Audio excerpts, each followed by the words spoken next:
Perfect. It's And it's setting it up. I think we're gonna. Oh we are yeah, live. it Yeah, says absolutely. Yeah. Okay, perfect. And who's doing the recording? The recording? Yeah, for transcript. Oh, for transcript? I'm hoping Tyler.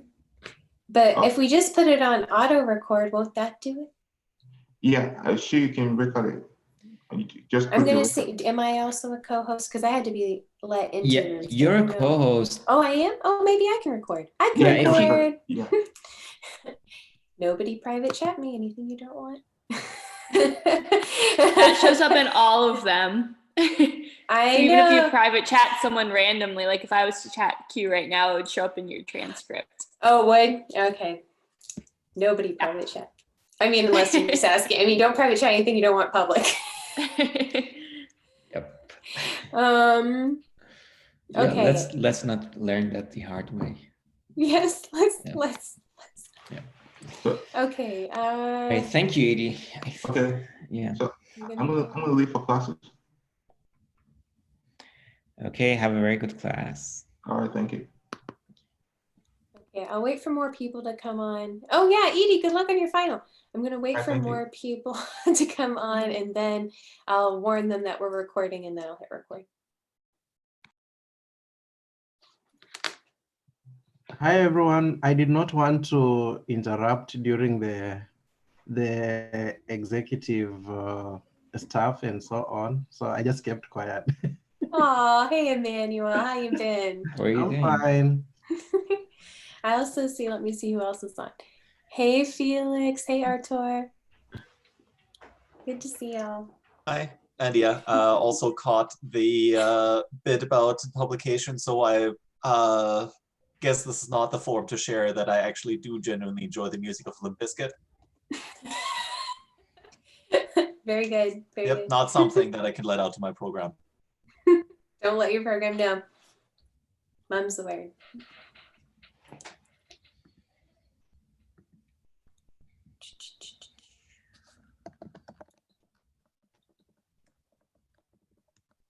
Whoops. Whoa. Oh.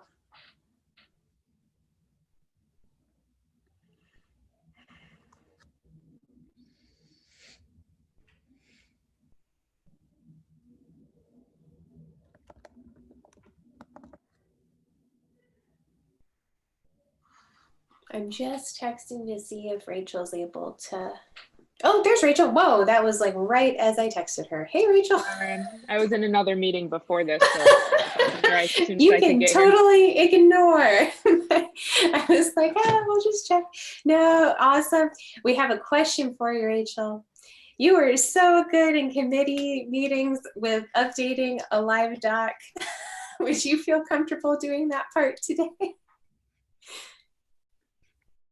Sorry, I'm eating my lunch too. As you should. Moment. It's a lunch assembly. Sure. Can someone else then put the votes in the chat like last time? Because that's what I was doing for Simon, because it was too hard for Simon to do that at the same time. Okay. Cool. So then I think our plan is everybody comes on. I'm going to let them know that we're recording, greet everybody, let them know we're recording, hit the record button.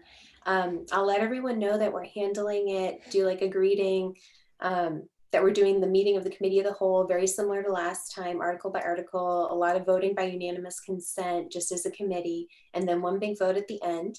Then I'll pass that off to Q, and I'll be the person helping monitor quorum and things like that. And then Maddie, if you can do the polls, everything related to polls, Rachel can update live doc, and we'll all be around to help answer questions too. Where's the version that I'm editing? I believe it's the version attached to the reminder of the assembly. I'm on it now, and you all can tell me if this is what was intended or not. I'm torn because I'm not on a computer that opens a Word document. And when I open it up as a Google Doc, it still shows edits as either being you or Maddie and Yehuda. Because I think we want the clean version. That's for this discussion. Okay. I think don't we? Because the point is like the Constitution, like everyone can see the edits because they got both copies, but we want the clean version to make any new edits too. I like that. I like that a lot. We can do it a different way too, but I think that's the way, if we're doing it like we did the Constitution, that's how we did it. Where it was just like I added it in as track changes, I thought, when we did it for did we not? Did I not do that? Sorry, there's something on my computer. All right. Let me see. Well, is this thing attached? I think I made edits. I thought I made edits to the clean, or I'm sorry. Didn't Simon make edits to the clean version? Probably. That would make sense. But everyone got access to the track changes so they could see what we did change. That's right. Is that right? I think you are correct, because when Simon was editing it, because my brain's not really look all messy. I don't think. Hey, yeah, because then you'd have to basically, instead of adding comments, you'd have to accept or change the track changes, and it's easier to just change the clean copy, right?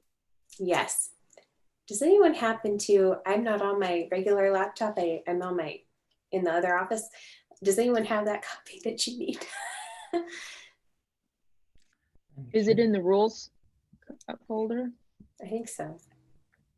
Okay, sorry, give me 1 second, I'll see. Okay, if you can pull that, if not, I can grab my laptop, I probably have it. Let's see.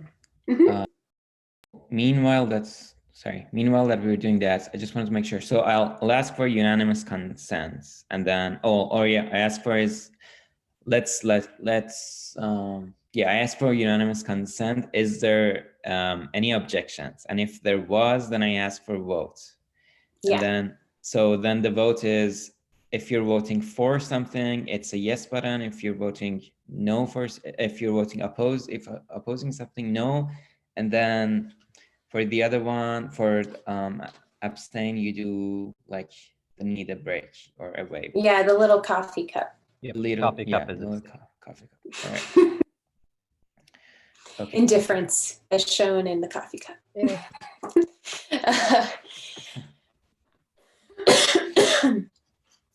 Cool. Well, now a lot of people have joined, so it might be strange to say hi to everybody individually. Hi, everybody that just joined. Alec, Andy, Yehuda, Alex, Anna, Kristen, Austin, hey, Sarah. Hey, everybody. Still getting everyone individually. Until I can't see everyone on one screen. When it goes over 20, it'll be too difficult. I always forget that there's that basic wall of heads view. Yeah. Mm-hmm. It is the wall of heads view.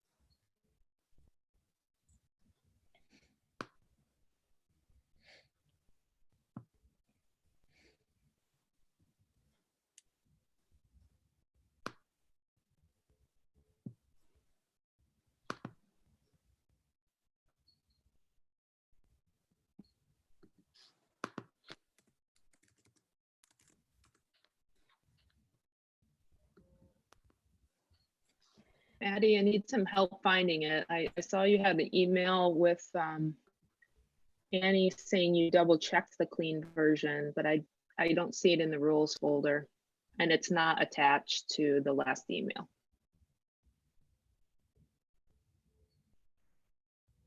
All right, I will look 1 second. Okay.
Hello, everyone. Good afternoon. We're going to wait just a few more minutes to hit quorum, and then we'll go ahead and commence the meeting.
Hey, Maddie, did you find it? Yes, I will email it to you in 1 second and just making sure it's okay. Is it a Word version instead of a Google Doc? Yes. Do you want to, can you put it in a Google? Well, I guess I can do it either way at this point. That's okay. If you want to just send it to me as a Word doc. Yeah, the format got a little bit messed up, but we can fix that after. Okay.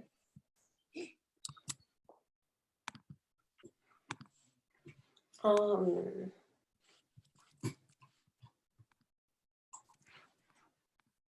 many short of quorum are we at the moment? Currently, we are short 7. We have 19 of 26. Okay. But now we are short 6. We just admitted Ellen. Do we have another link or something circulated? I'm hearing that some people might be in a different meeting. Really? Not to my knowledge. Could we just resend around the correct link? Because then if there was some sort of miscommunication, you can just say, hey, if you're not in the meeting with everyone, go to this place. Yeah. Agreed. Nate, could you do that? Mm-hmm. Oh, thank you so much. Okay.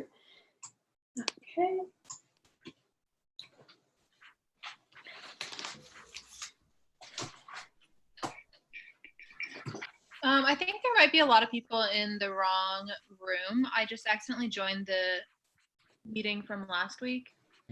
Oh, that's what's going on. All right. Thank you for that. We are sending out the correct link again through the reminder. So hopefully then we'll have quorum.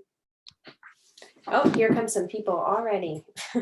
Perhaps if someone knows how to access the other room where everyone is, they could just put the link to the correct meeting in that meeting's chat. Would that work? Yeah, no, we did that. Okay, great. We're coming over. Oh, okay, cool. Okay, cool. Thank you, whoever did that. All right. I think, woo, now there's a bunch joining. I think we are there. I'll just do a quick count.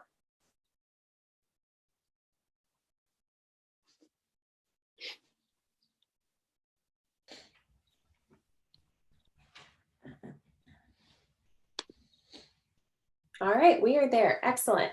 All right, welcome everybody. Welcome to what was most likely our second to last assembly of this 39th session. Thank you all for coming and for joining on Zoom.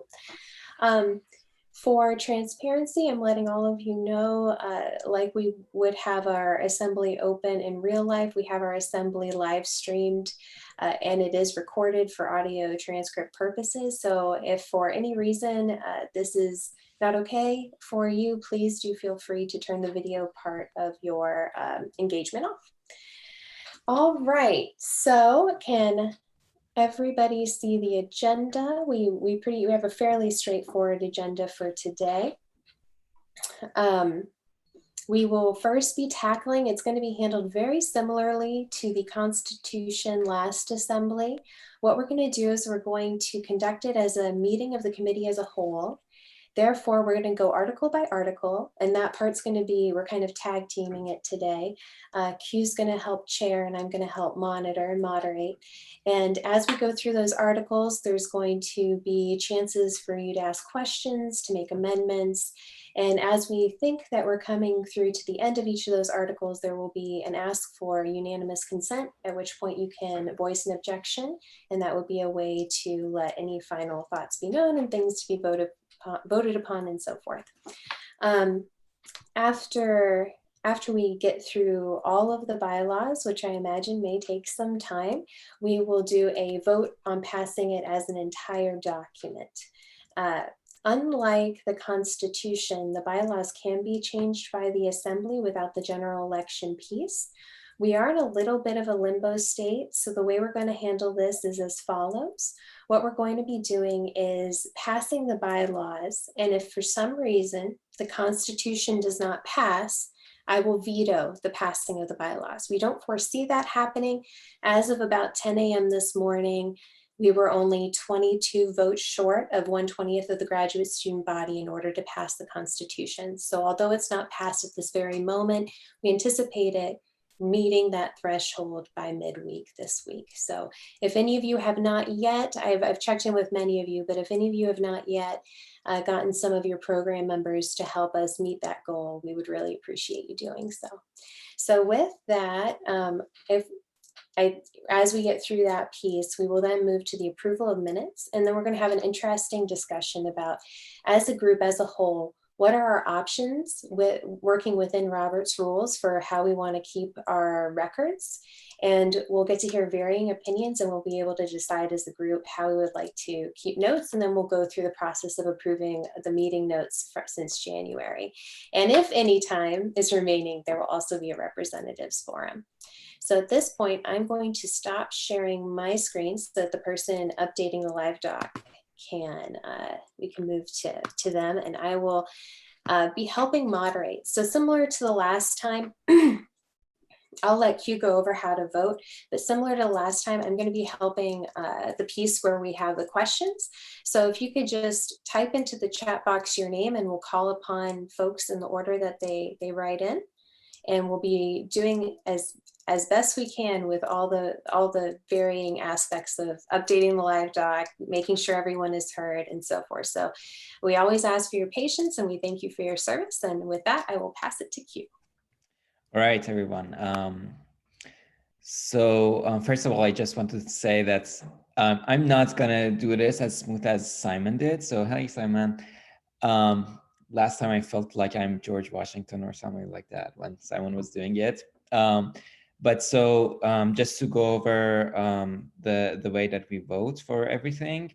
First, I'm going to ask for unanimous consent, and I'm going to ask if there's any objections. If there was an objection, we're going to vote for the amendments that we're doing here. And so for that, if you're in favor of the thing that it's in question, you're going to push the yes button. If you go to manage participants, there's that yes button.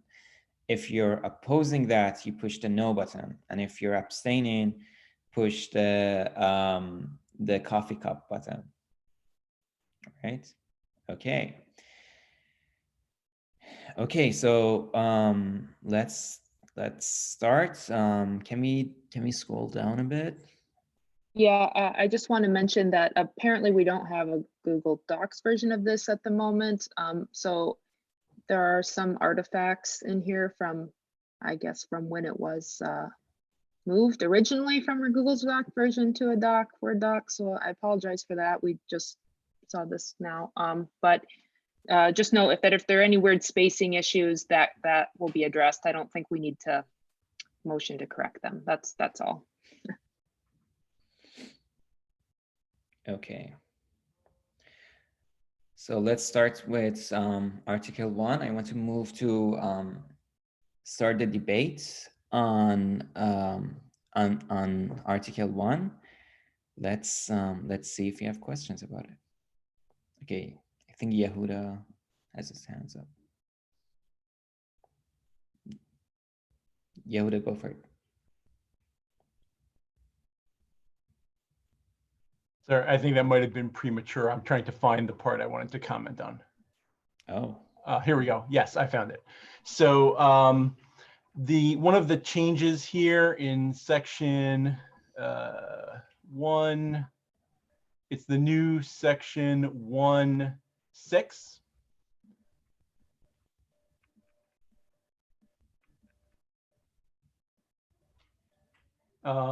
Changing the parliamentarian number 1 to be a paid position, and number 2 to not be allowed to vote and also not be allowed to be a representative.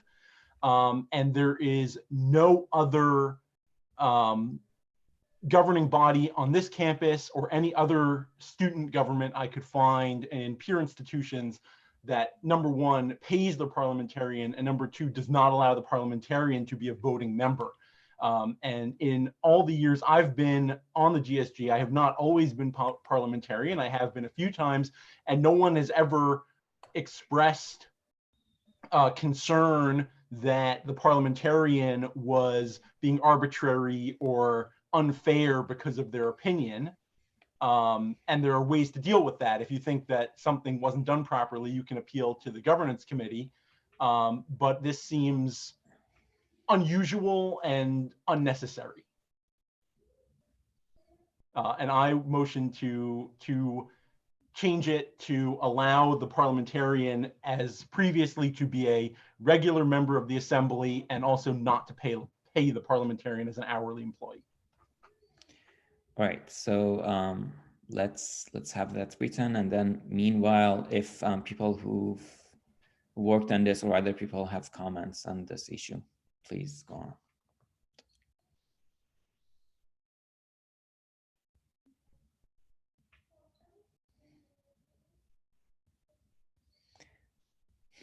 Is there anybody who wants to talk about this?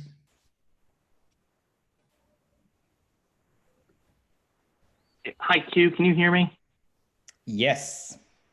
This is Tyler, the note keeper. Just as a technical point of clarification, for the record, Yehuda, it runs in my memory from past meetings, you have some affiliation with the governance council or governance committee. Don't you chair that? I am the current chair of the governance committee. So just as that was for the record, but as a point of clarification, if you're the parliamentarian, if someone objects to something, then wouldn't appealing to the governance committee kind of be a moot point because you currently chair it? No, because it's a committee. So the chair of the governance committee just makes sure that the governance committee follows the rules. The chair doesn't get to decide just arbitrarily what the governance committee considers or what the outcome is.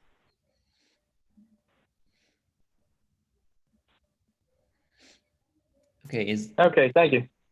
Thank you. Now, if someone wanted to propose an amendment that the parliamentarian can't also be on the governance committee, that would be a different story. All right, thank you. I am not making that proposal. Okay. I guess I have a question for Yehuda. Like, how many hours do you... wait a second. Point of clarification, everyone. Yeah. To keep some sense of order and to have it be in at least the intention of a fair process, I appreciate the hand raising, but again, it really helps if you type your name into the chat so that we actually know the order. I can't see the whole list at any given time, and it doesn't put my raised hands up to the top automatically. So it is of great help if you type your name in to have a turn to speak into the chat box. Okay, so we have next I think we have Alec. Actually, Shu raised his hand for me. Oh, did he? Okay, sorry. It was Shu, then Neve and Laura. Oh, sorry. Shu, so yes. Then, yeah, so Yehuda, can you tell us like how many hours do you work as a parliamentarian on average? Only, since I'm familiar with the rules through other things, only during the meetings. And only when there's a question. It's kind of like my concerns that it raised like the equity issue because all the other committee chairs are non-paid and they work more than the parliamentary. If we pay the parliamentary for their works on interpretations and or trying to learn or have a mastery of the rule, then should we pay each chair, the committee chair as well? Because I guess that there's I'm still not sure about the rationale for paying this position because first, the qualification for this position is that they understand the rule, right?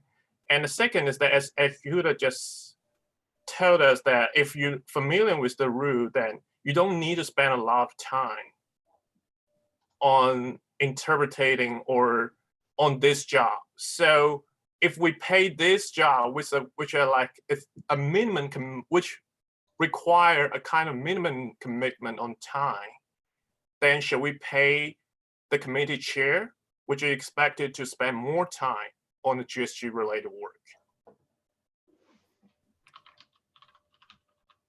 Yeah, that's okay. Thank you. Thank you, Alex. Thank you. Yeah. Cool. Sorry, Annie. Yeah, it's Alex. Sure. I mean, I think Shu does have a little bit of a point there. This does kind of set the parliamentarian out as a bit of an unusual position, unlike the other ones. I know this was an issue we, debated around in the Constitutional Review Committee some. Perhaps as as a compromise choice, we could have the position remain unpaid because of this weird neither fish nor fowl nature, where it doesn't have as much of a time commitment as the unpaid the unpaid committee chair roles. But at the same time, it might be helpful to keep along the structure of having the position be a non-voting rep, specifically because then that prevents any basically conflict of interest or even the potential appearance of a conflict of interest, because it's quite possible that if a parliamentarian is a representative or is a writing legislation, that even if they are acting 100% appropriately, like following every single last letter of Robert's rules, that could still cause some representatives to feel like when they're making a ruling on an issue that they are invested in, that they aren't acting forthrightly, even if they are acting forthrightly. And so to kind of keep them as a separate entity and not a voting rep, that might be a way to prevent that potential source of frustration from happening. So the only difference that I've seen across this sort of an answer, since I made the motion, the only difference or anything similar to that I've seen is bodies that have the parliamentarian vote similar to the chair, only in the case of a tie. But it's the reason, in a sense, to have the parliamentarian have an interest, be someone who can vote, is they will have an interest in making sure everything actually happens properly. And if they're not a voting member and they're not paid, then if they're not a voting member and they're not paid, then what interest do they have in making sure everything's done properly? Though at the same time, I would point to other places like, the U.S. Senate, for instance. They have a parliamentarian that's not a senator. That there are definitely legislative bodies that have parliamentarians acting as a separate non-representative for just that very reason. Granted, I think we're a little bit less of an established body than the U.S. Senate, but that distinction has come up in some cases before. Thank you. Yehuda, I'm gonna give you time after everybody else also talked, because there are many other raised hands, and but I don't want this to be like two persons debate. All right, so who's next? Annie? Laura. All right, Laura. Laura McBride, chemistry. So I just have a couple of things. First of all, Yehuda, can you repeat what your amendment is? Because it took me a little while to kind of just find in the document where the parliamentarian is. And the one thing I just want to see, I'm looking at the track changes. Were there any duties and responsibilities of the parliamentarian in the bylaws before, or is this all new? And then Yehuda's doing an amendment on the new stuff. The parliamentarian, I'm looking through old copies of the bylaws to find what the old language was, but the parliamentarian was an open position in the sense that the president could, if they want, have a parliamentarian to help make sure that procedure is followed. It was never explicitly spelled out that the parliamentarian had duties and responsibilities. There are a few places in the old bylaws where it says that the parliamentarian should be consulted on procedure. Things like when a committee establishes their own standing rules, they should consult with the VPLA and the parliamentarian. But it was never, there were duties and responsibilities of the parliamentarian. Okay, so this is all new. And Yehuda, you are amending saying the parliamentarian should be a voting member and should get paid. Yehuda, actually, I think it's better to word what your amendments is. Just put it in the chat as a type one. Yeah. That way we have and an objective one. Yeah, okay, thank you. So it'll take me a second. Sure. Okay, because as Yehuda is typing that, I have two concerns. One, if we make it a paid position, we're now in this whole problem with international students can't have it. And that's why we decided, and I think this was approved when we did the Constitution, to have the only 2 vice presidents and their assistantships, and then everyone else is volunteer. So I don't think we should try to go down the path of making this a paid position, A, because it seems like the time commitment isn't that extensive, and then we're going to run into a lot of problems. The second thing I wanted to say was about making a non-voting member of the assembly. The one issue is if it's a representative becomes the parliamentarian and they now can't vote, their department is now not like represented in our voting assembly. So I'm kind of along the lines with Yehuda, and Yehuda, you can tell me if I'm wrong.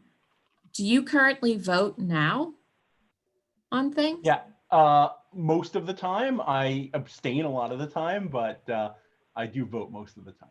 Okay, and like no one's ever raised any concerns thinking there was this, bias or conflict of interest. And I think Yehuda is the only computer science representative. So if he's not allowed to vote, there are other. Yes, there are others. Okay, that's good then. But if I think Alec once raised a complaint in the assembly about parliamentary procedure, and we had a little argument about it. That was like a year or 2 ago, in relation to the matter, which is still sealed as part of our executive session from like 3 years ago.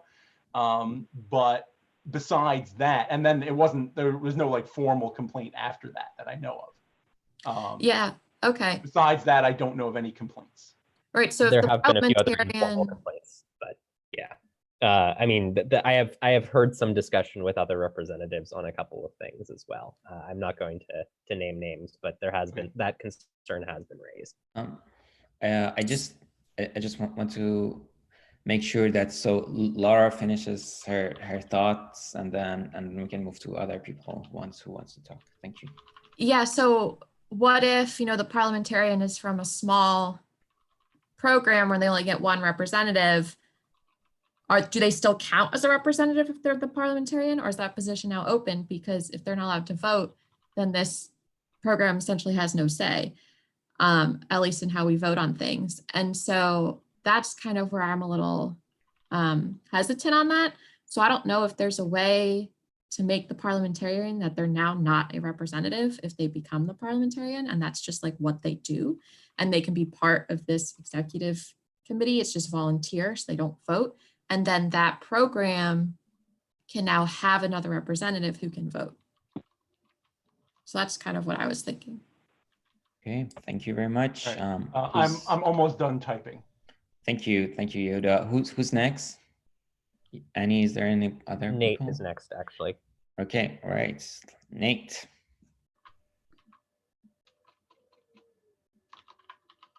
I don't have anything to say, but there are a few people who are on and seem to have my name. So perhaps it was one of them. And I if you see guys... hand raised, Nate Woodard. Right, and so it's not me. There are a few people can- on who have my name. You can rename yourself for those. So who I'm have one of double the I'm one of the imposters. I'm not sure how this happened. I'm not sure how this so if you go happened, to but I can sign in on Nate all of a sudden. So I'm gonna try and change it. But it was but it was me who raised my hand, and I just wanted to clarify. Yeah, I understand Laura's concern about having a loss of representation if someone becomes a non-voting member. So that the intent was to have someone in a similar manner to the note taker, have someone in addition to a representative whose main responsibility is just to be the parliamentarian. So no one would be losing, no school would be losing representation. They would just have a one representative, and then it could be that there's someone else from that school who is a parliamentarian. All right, I'm gonna change my name now. Cool. Yeah, I actually admitted like 5 Nate Woods. So. Can the other people who are Nate also change their name and let us know who they are? Not just if you decide that you want to chime in at some point. I think that will help us in many ways. We'll have to look into what caused that.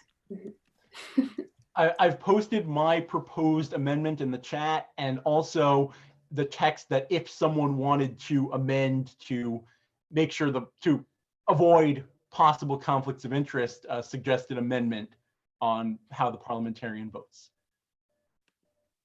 All right, thank you. Very cool. One quick point of clarification to one of the things that Laura brought up, which was a really good thing too. Oh, sorry, you can't hear me. I'm so sorry. Oh, sorry.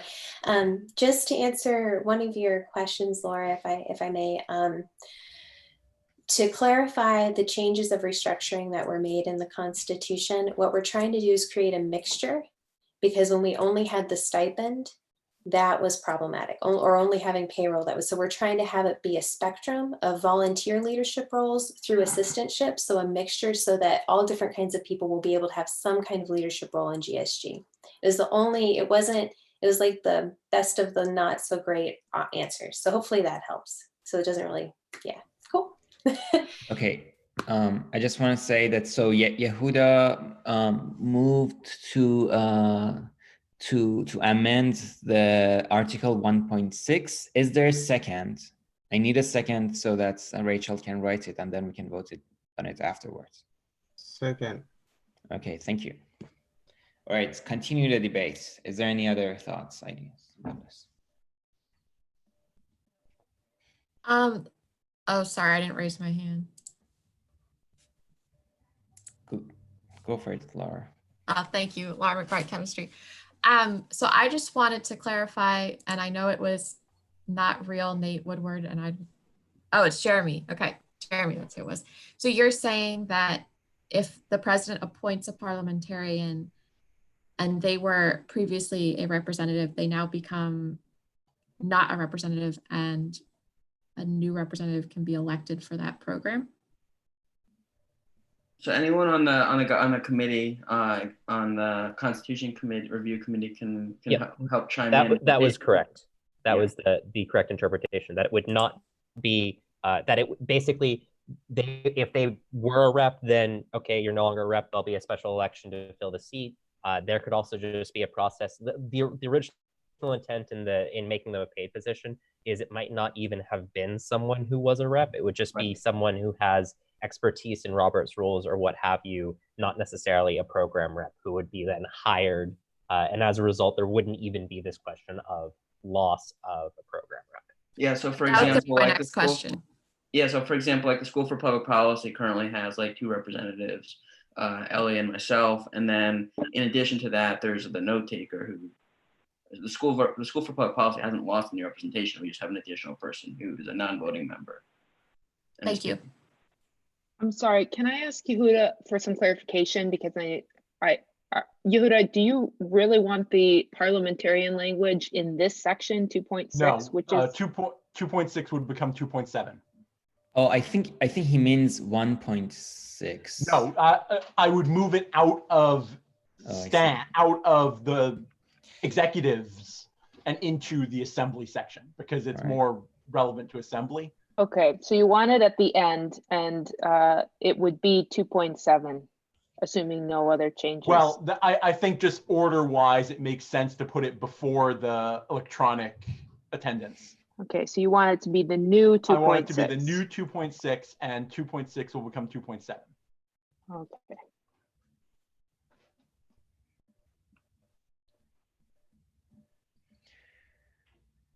I just think it reads better in that order. I would just call it, the title would just be parliamentarian.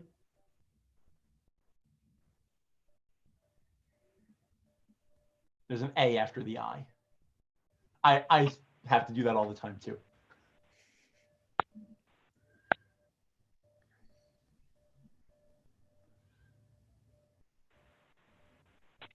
Hey Q, this is Tyler again. I wanted to let you know I'm on the phone, so I can't see what's in the chat box. So from here on out, if somebody proposes an amendment or a change, can you just once audibly read it out for me, so that way I at least have it on the record, and that way I can format it into the minutes later?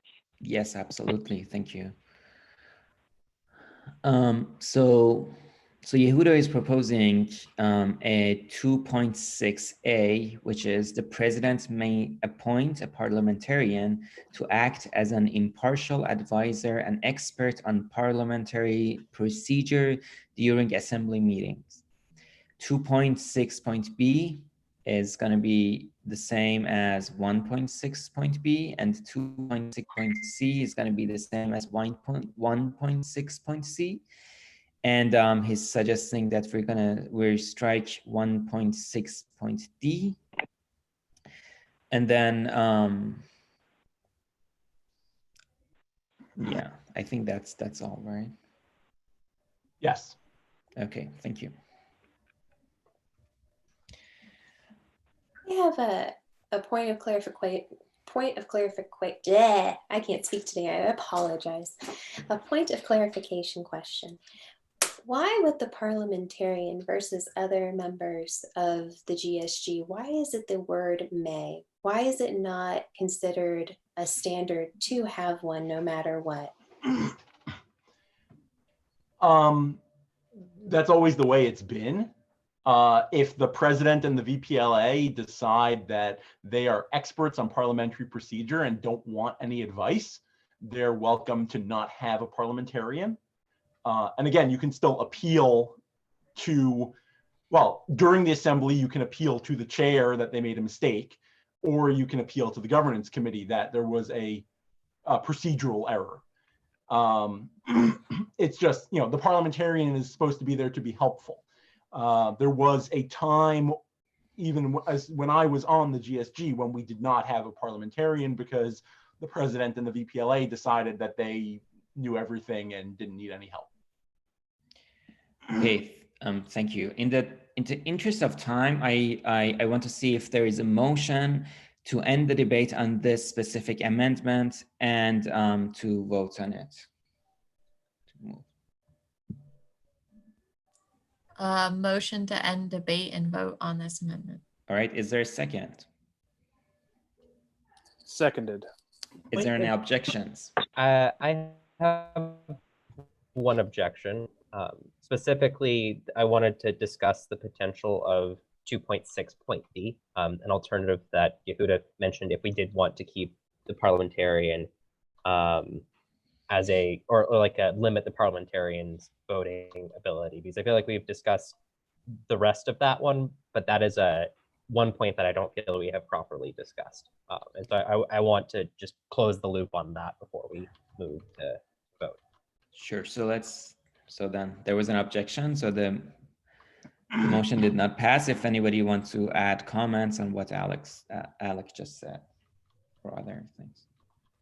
Well, so Alec, are you proposing that amendment? And then we would debate your amendment to my amendment? That, yes, I'm proposing that amendment, and then we can debate the amendment to that amendment. Okay, so Alec, can you word your amendment to amendments perhaps in the chat or sure, just I will put that in the chat.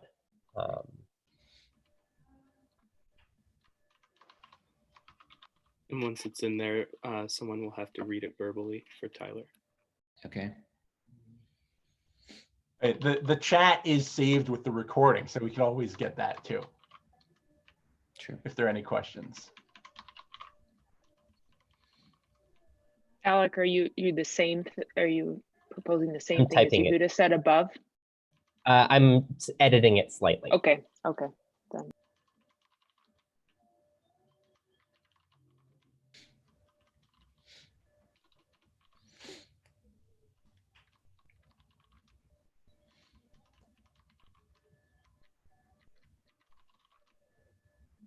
Specifically, I was taking his, if their vote is required to meet a 2/3 vote clause.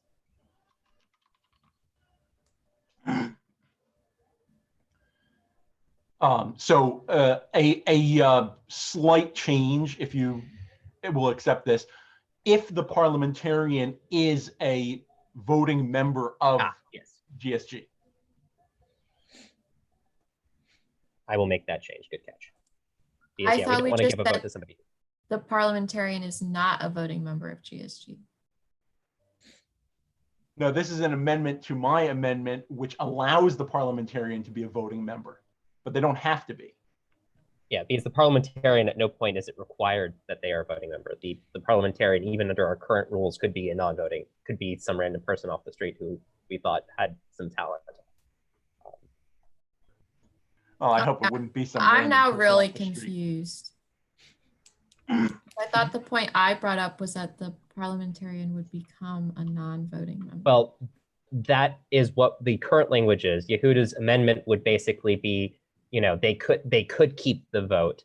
And so if they were a representative, they would just be a representative who is the parliamentarian and would maintain their voting privileges. And then I'm making an amendment saying, well, I don't think that they should be able to retain their voting privileges. They should only be able to vote if it's required to meet a 2/3 majority. Okay, now I see. Thank you for that clarification. Okay, so now we have the amendment to the amendment, which is 2.6.d.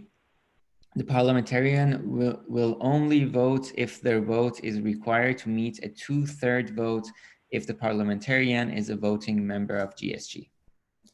And we have someone waiting in the queue, Viana. Yes, Viana Newman-Dennis, Art History and Archaeology. So just wanting to clarify, if we specifically wanted to make the parliamentarian a non-voting position, that would have to be either an additional or a different amendment to Alex's proposed version of 2.6.d, correct? Because his allows for the parliamentarian to vote.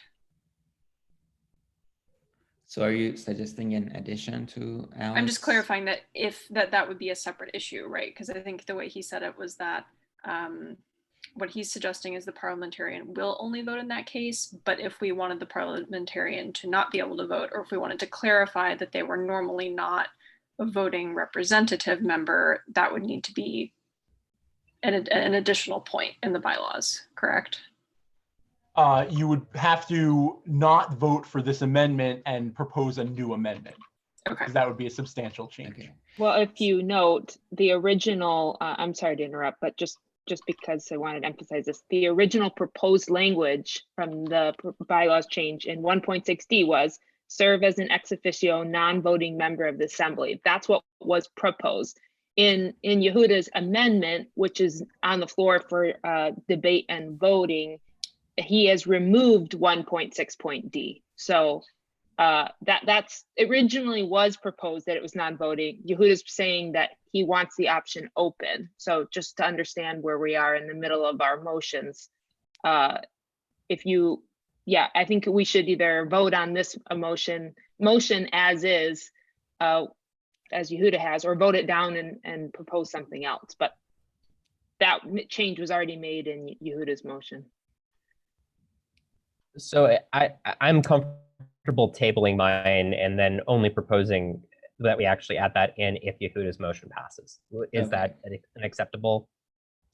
I think so. I think that's the best thing that we can do. All Okay. right, so we are tabling the amendment to amendments, and we are and we're gonna. So, is there a motion to vote on the amendments that Yehuda suggested?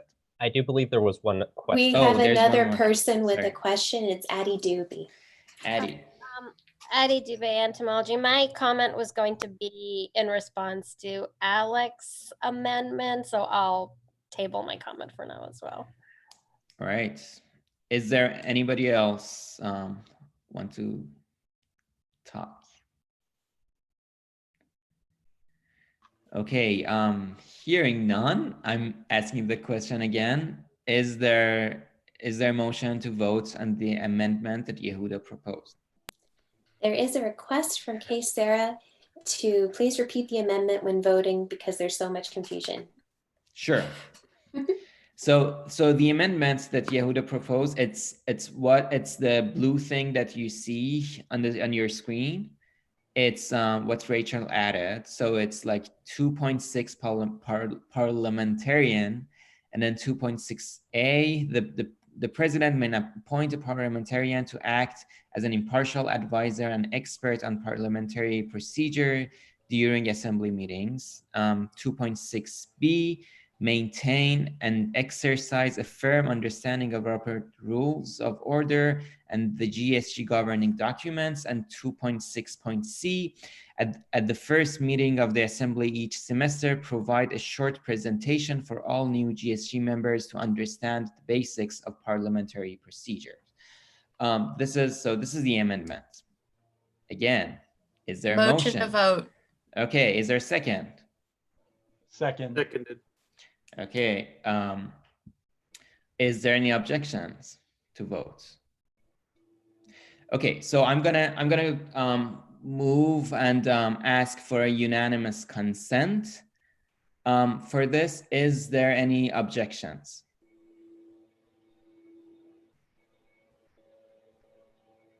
There's a hand raised.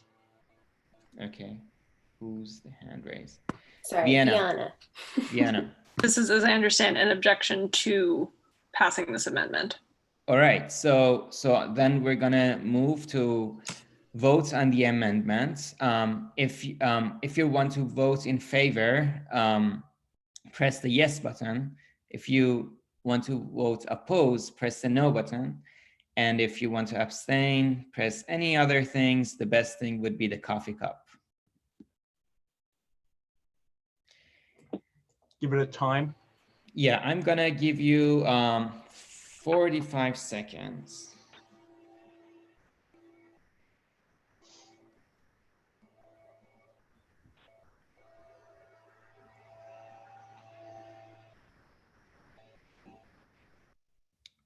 You also have an interesting background music.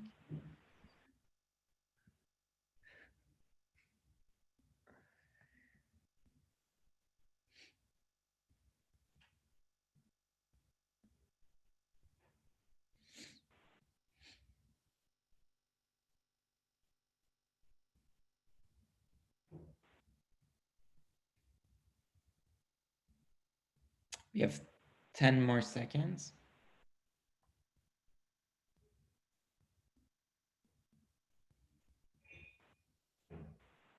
All right, thank you so much. So the motion has passed with 22 votes in favor, 8 votes in oppose at the time of the voting. Now it has changed. All right, so we'll move on. So at this point is when I would like to introduce my amendment to that. Perfect. So is that the exact same amendment, or do you want to change it? It's the adding on 2.6.d. Okay. I will type in the final wording here into the chat. All right, so type it in and then I'm going to read it.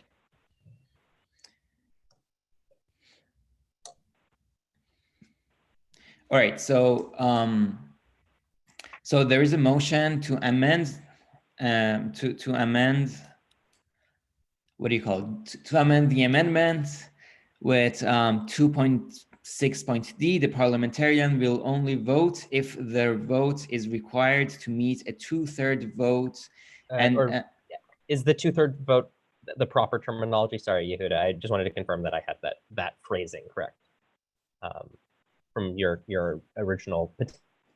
I think that's what I wrote originally. Yeah. Well, either a 2/3 vote or a tie, although the chair votes in a tie. That was why I was saying the 2/3 vote, is we already have a tiebreaker of the chair for the majority, so 2/3 vote. Okay, that is correct. Okay, all right, 2/3 vote. Sure, 2/3 vote, and the parliamentarian is a voting member of GSG. Is there a second for this amendment to amendment? Second.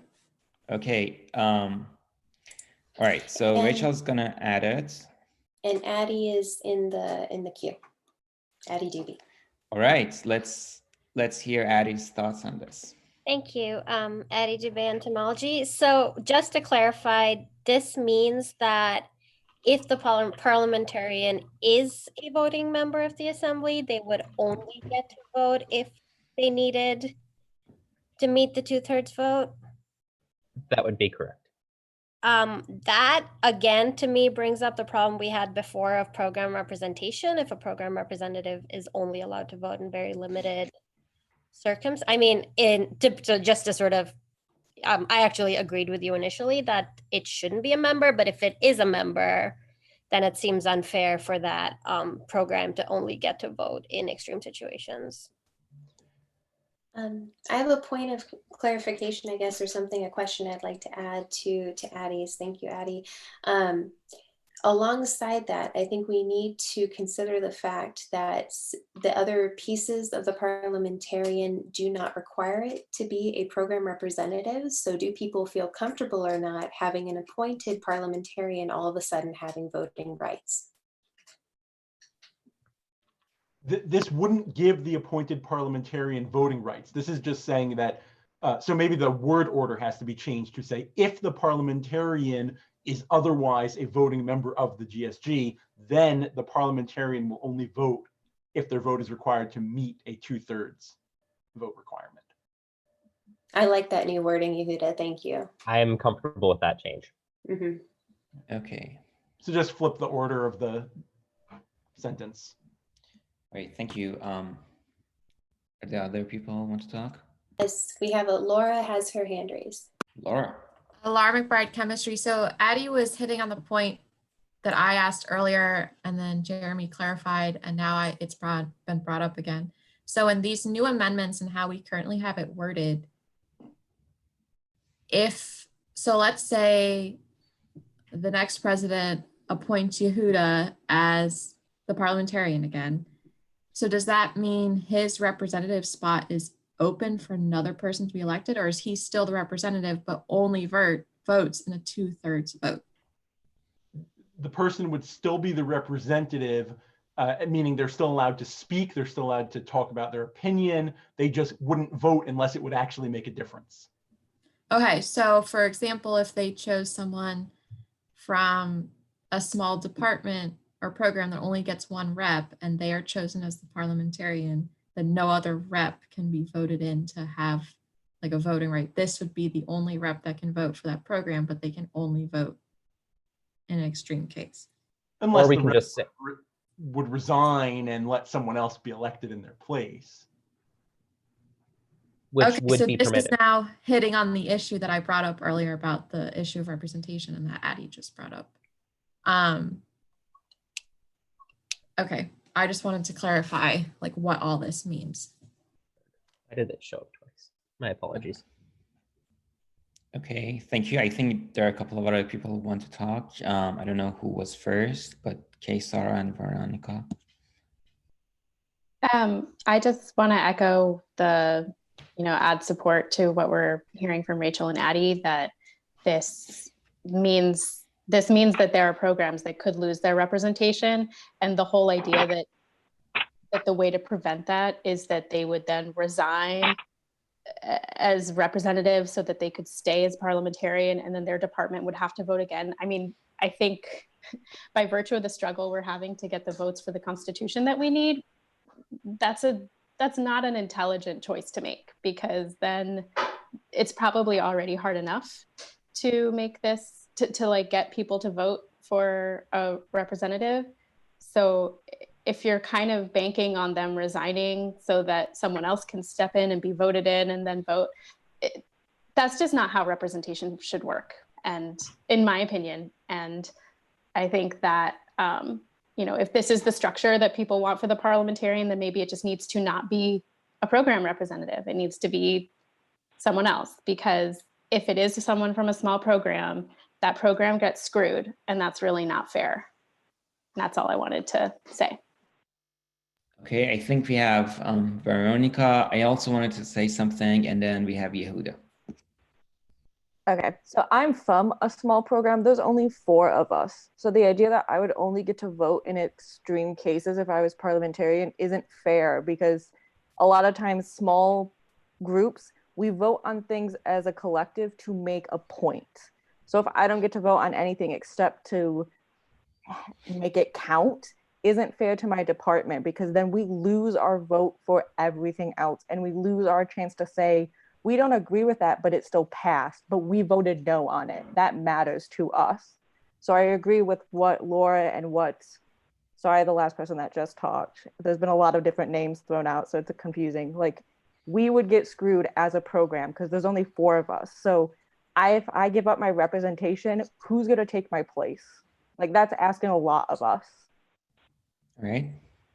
Thank you very much. Something that I did want to say is that the problem with representations of international students is an important problem, but it's good to put that in perspective, that the parliamentarian is a specific role that does very specific stuff about Robert's rules and about how assemblies are proceed, and it's, to me, it's a small, I mean, it's an important part, but it's a small part of what GSG does in general. So I think, I mean, it's a give and take always, but I think it's good to remember that. Yehuda is next. And then Alec. Yehuda? So I wanted to go back to what it means to be a representative, and that includes things besides voting. Representatives get to speak anytime they're recognized in the assembly. If you're not a representative, you don't even get to speak. And under the previous operations, under standard Robert's rules, votes aren't tallied. They're voice votes or they're secret votes. So you don't actually know how people voted. So the important part to me of being a representative is to be able to voice your opinion and to convince other people to vote the way that you would like the vote to go.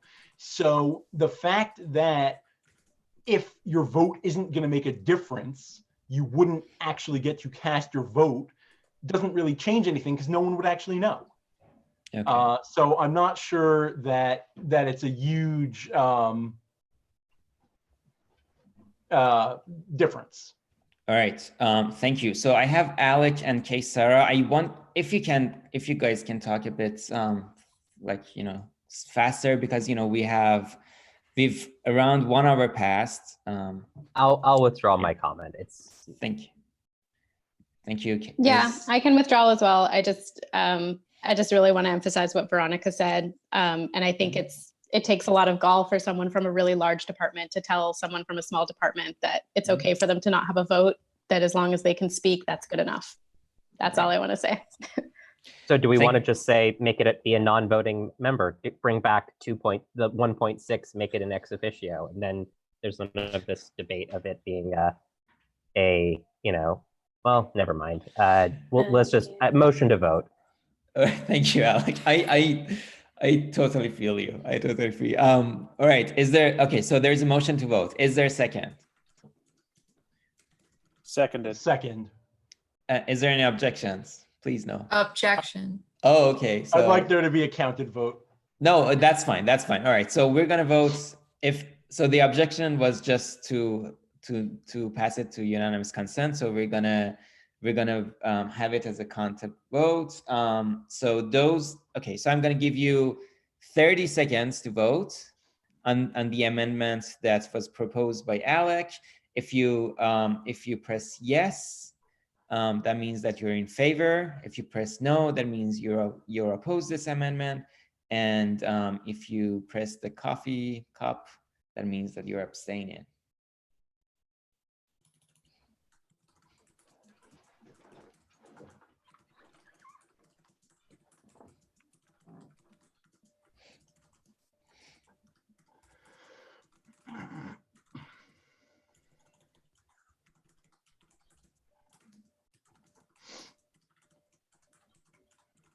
Ten more seconds.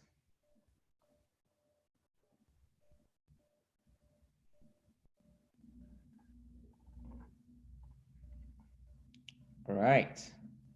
Okay, so the motion did not carry on with 19 noes and 3 yeses and 3 abstentions.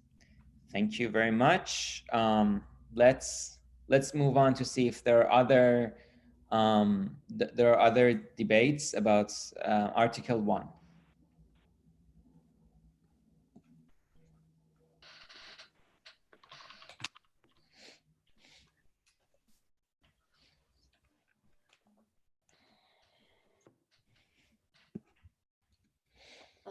Laura? I just have a point of information. So when Yehuda made the amendment that I believe we passed, did that eliminate 1.6D as is currently in the track changes, or is that still there? 1.6 is entirely gone now. And okay. Only the wording from 1.6B and 1.6C was transferred to section 2.6, but 1.6D was eliminated entirely from the bylaws. Okay. And obviously 1.7 was renumbered to 1.6. Right. So I would like to reinstate the old 1.6D that was suggested by the committee as 2.6D, that the parliamentarian would serve as an ex officio non-voting member of the assembly. So should we finish section 1 first before we move on to section 2 now that it's in section 2? Sure, yes, we can. No, let's just do this now. Let's just finish this topic, please. Yeah, right. I feel like this is a topic we need to finish. Okay, all right. So I think that makes sense. Let's finish this topic right now, and let's finish it fast, please, everybody. Thank you so much. Yeah. Okay, so there's an amendment. Can you write your amendment if it's possible, Laura, in the chat? There's an amendment to 2.6.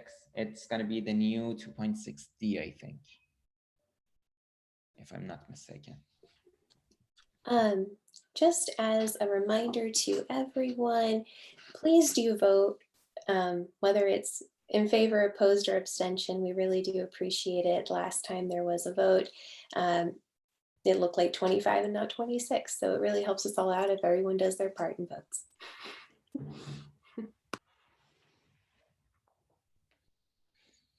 Okay, so there's a motion to amend the amendment before it's 2.6D, serve as an ex officio non-voting member of the assembly. Is there a second?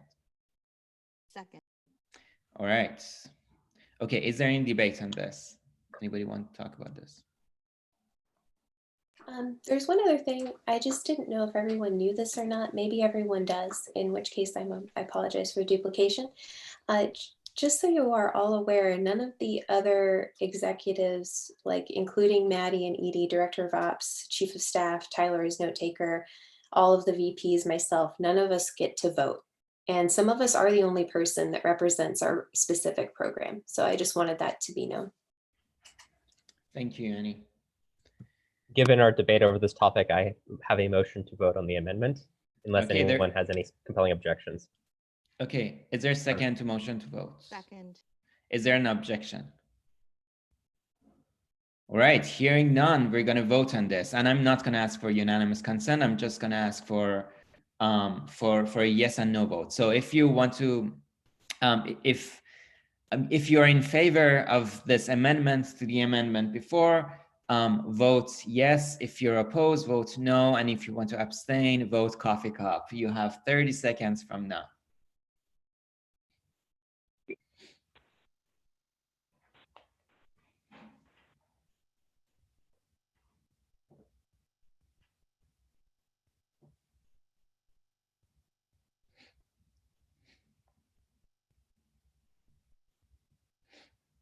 We have 10 more seconds.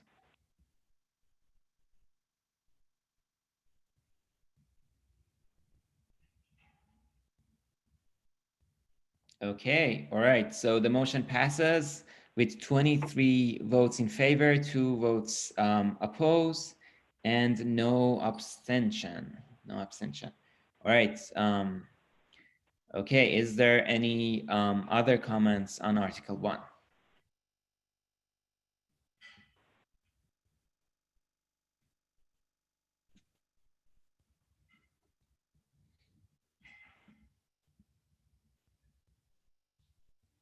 Motion to progress to Article 2. Okay, there's a motion to progress to Article 2. Is there a second? Second. Is there an objection? Hearing none, we're gonna go. We're gonna move to debate Article 2. The debate is open.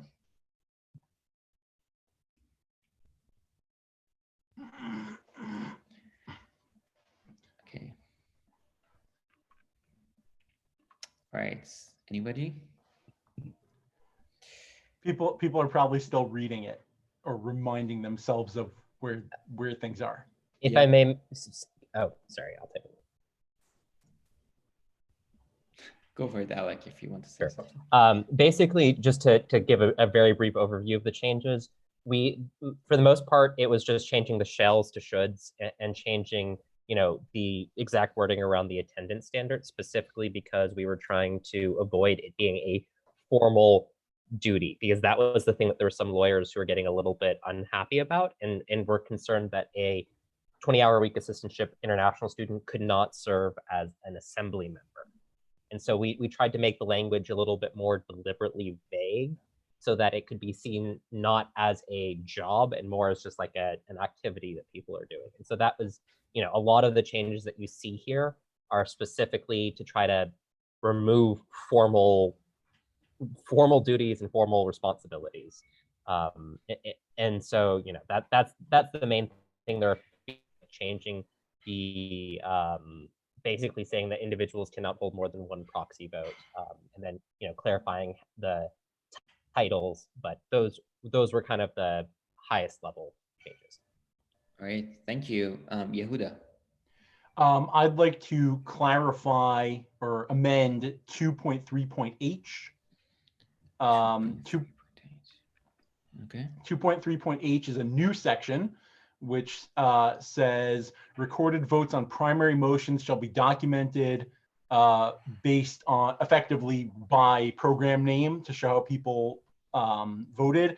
And I want to make it clear whether this is trying to make all votes recorded votes, or just saying that anytime there is a recorded vote, it will be documented this way. And I'm not sure which the intention is. I know which I would prefer, and I could make an amendment unless someone wants to speak strongly about that. Okay, Yehuda, type your amendment, and then if anybody want to speak to that, please.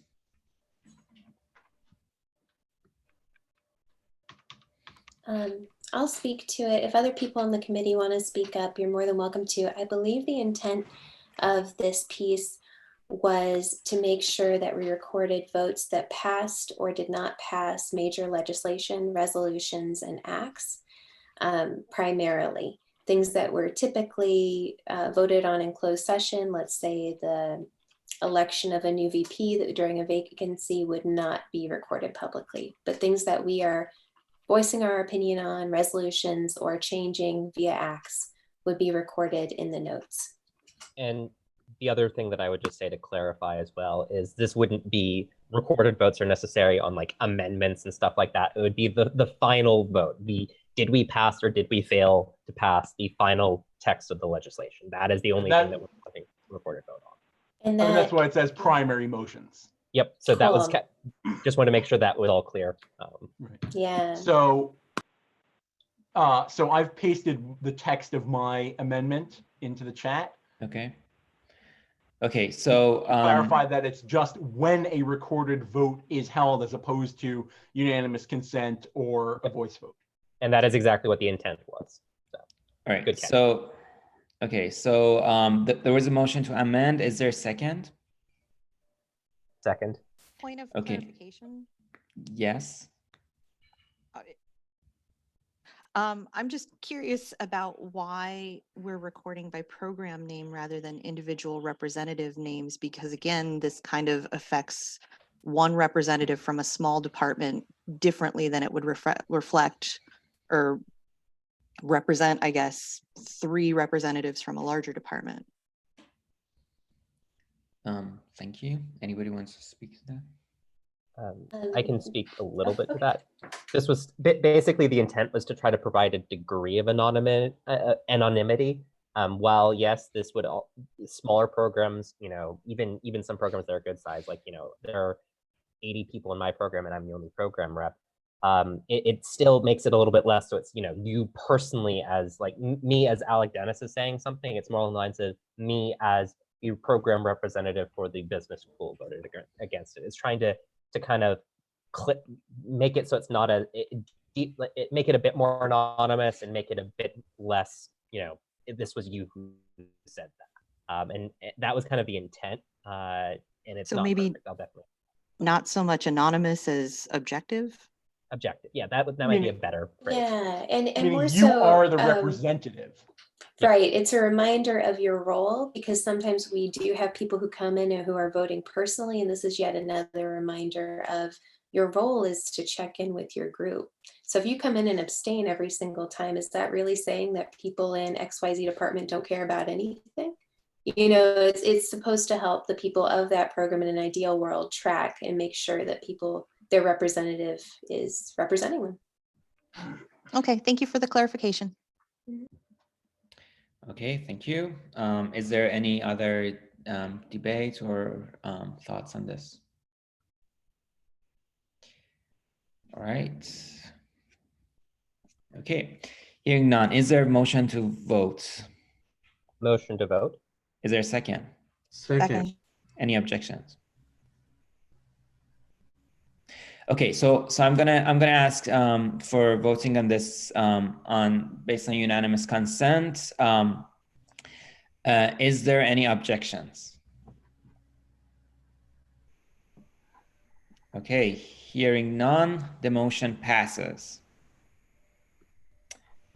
Okay, so what we passed, I just want to clarify for our note taker. There was a small part at the beginning of 2.3.h was added, which says when a recorded vote is held on a primary motion, the result shall, and then it's like the as whips. All right. Okay. Is there any other is there any other debates or thoughts on Article 2? Of the president.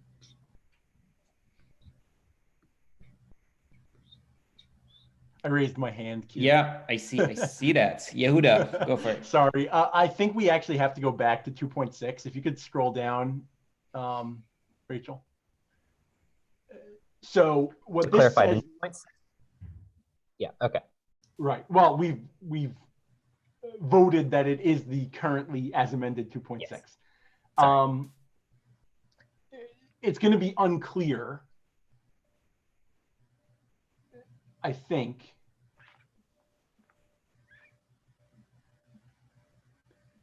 if someone is already a voting member of the assembly.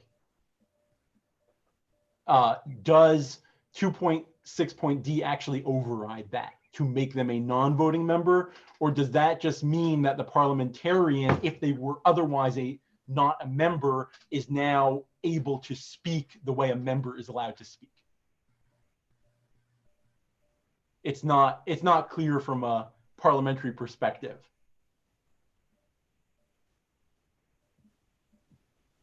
Is there anybody who wants to talk to this? Because I mean, you could read it as being permissive as opposed to being restrictive.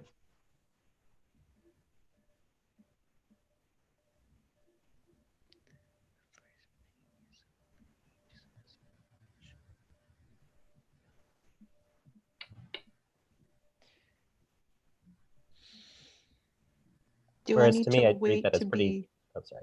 Oh, sorry. Sorry, Valerie. Sorry, Valerie. Thank Valerie, you. go for it. I wasn't sure if I Sorry, needed to wait for. I keep looking for people's names in the chat. My apologies. Oh, I didn't put it in the Valerie. chat. I'm sorry. So I am fine with the wording of this. I think it's fine to leave it rather broad, first of all, because then the executive committee can work specifically from year to year to determine exactly what the role of the parliamentarian would be. And secondly, I feel like it's a bit absurd that we've already spent an hour talking about this one role when it's been made clear that the person doesn't serve a lot of time compared to the other roles and responsibilities that are laid out here. Okay, thank you. Well, the major question is, do they vote or not if they are an elected representative? That's the question. And I'm sure at some point in the future, it's going to be raised to the governance committee, so we may as well address it now.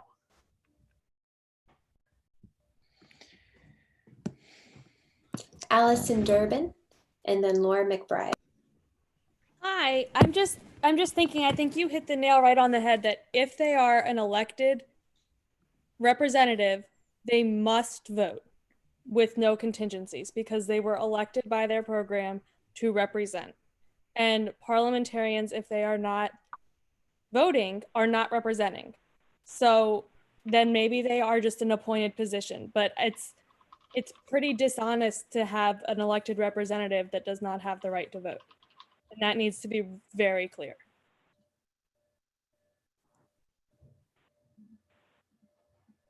Okay, all right. Laura, we have Val. Laura McBride, chemistry. So when I brought this up, I don't know, an hour ago, Jeremy said that the intent of 2.6D was that if a representative was asked to serve as the parliamentarian, they would become a non-voting member of the assembly and a new representative could be elected in their place for that program. I thought that's what was said, and that was the kind of understanding I got, which is why I re-proposed this language and put it in. Now, we can address the question of if a parliamentarian shouldn't even have been a representative, so we don't have this problem. It's just they can't be a current representative. So the president would have to pick outside of GSG. But how I see it, it specifically says that they will serve as an ex officio non-voting member. So they would now not be a representative.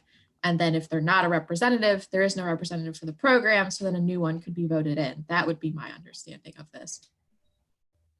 Okay, we have Val first, then Rachel, then Allison.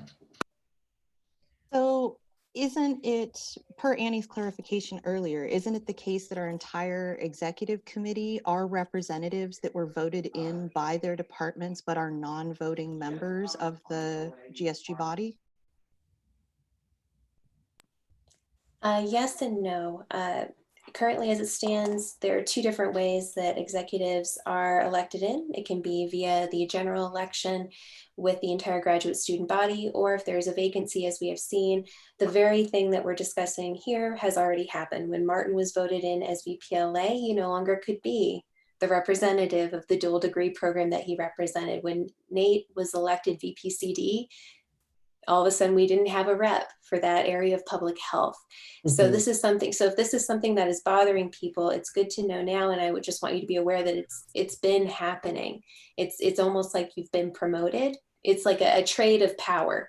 You're getting to have certain privileges, but you no longer get to vote so that you can influence objectively about parliamentary procedure in this case, or in another case, is whatever your role may be.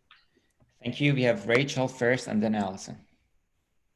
Rachel. Yeah. So Yeah, thank you. Originally, when this position was presented to you in the bylaws, we talked about it as being hired specifically because we are asking them to be a non-voting member of the assembly. So just like other paid staff, it would make sense, right? Because the Constitution says that the parliamentarian will be appointed.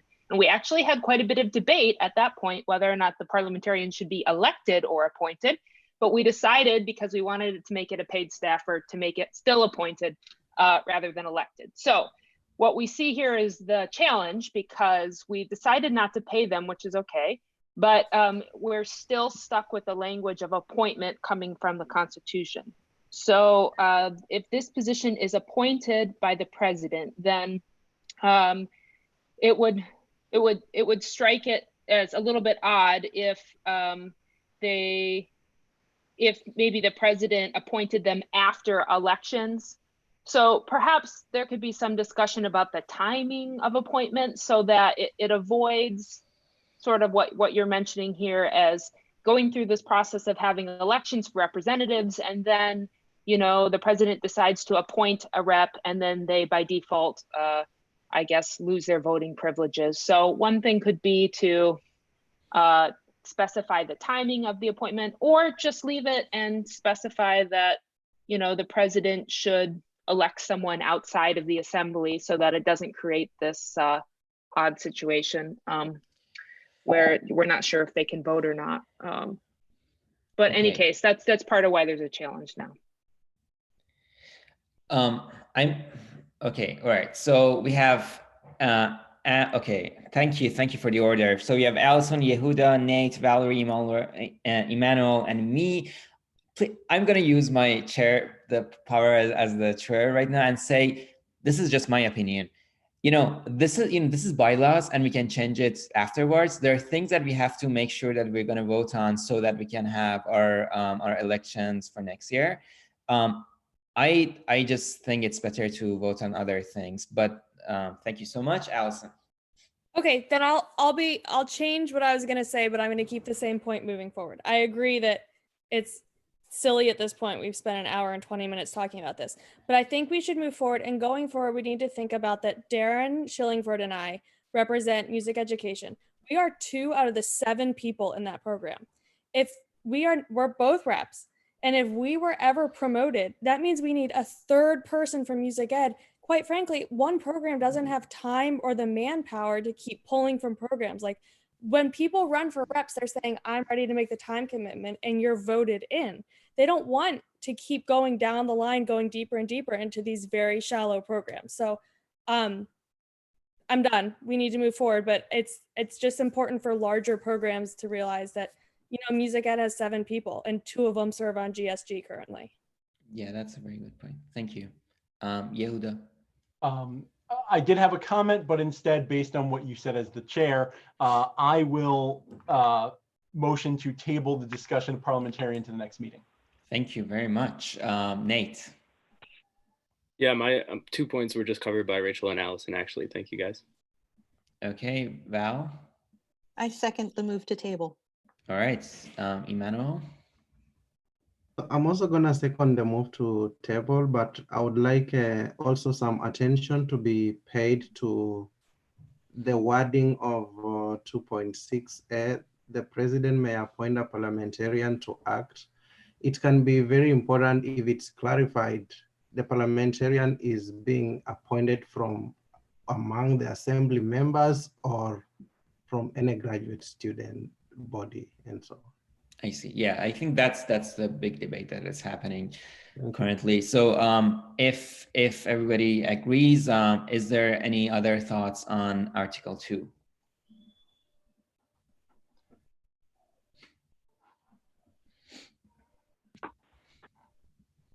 Okay. I hope I'm not missing anybody right now. All right. Is there a motion to move to Article 3? Motion to move to Article 3.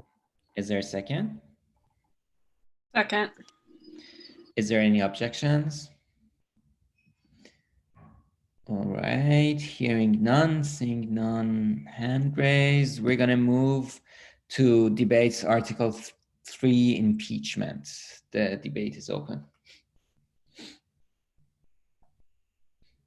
And for the record, the only 2 suggested edits were 3 suggested edits were just cases where there were typos. There was no substantive changes to Article 3.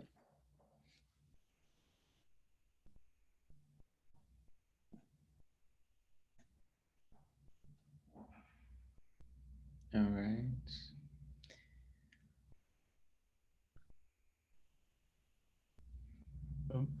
Okay. Move to Article 4? Yeah. Is there a motion to move to Article 4? Motion to move to Article 4. Is there a second? Second. Is there any objections? Hearing none, seeing none, we're gonna move to debate Article 4. The debate is open. And again, the changes in Article 4 are effectively typographical. As there's one title that we had, that the title no longer exists, we put in the correct title. That was the only change. Okay.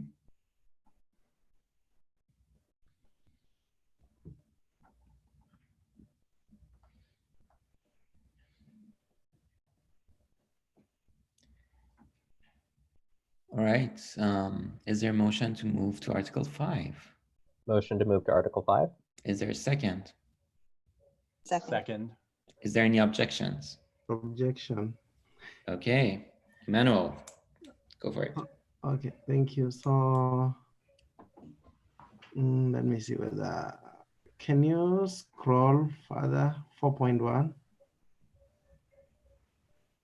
Thank you. So yes, 4.1b. Members of the committee shall be selected by the conclusion of the first regular meeting of the assembly. I'm voting to replace the word by the conclusion of the first regular meeting, so that the article reads, members of the committee shall be selected by the end of the first regular meeting of the assembly. Unless there is clarification of whether this one is right or not. So I think the intent was at the first regular meeting. Yes. Okay. All right. So if that's a typo, I don't think we're going to vote on that. Can we just make sure that we change it? I'm not sure what the type, what's. Yeah, I don't think there's not a typo. clear. Oh, okay. All right. So never mind then. All right. Never mind. Sorry. Is there are there other thoughts on Article 4?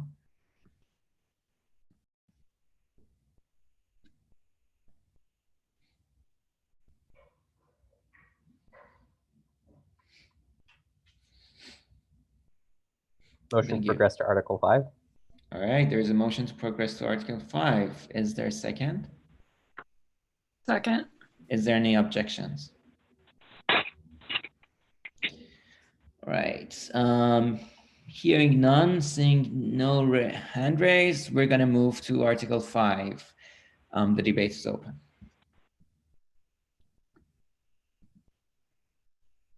Okay, we have one hand raised. Yehuda. I would like to move to reinstate what would be 5.2I4, procedure for approving multiple guest speakers or presentations exceeding 20 minutes.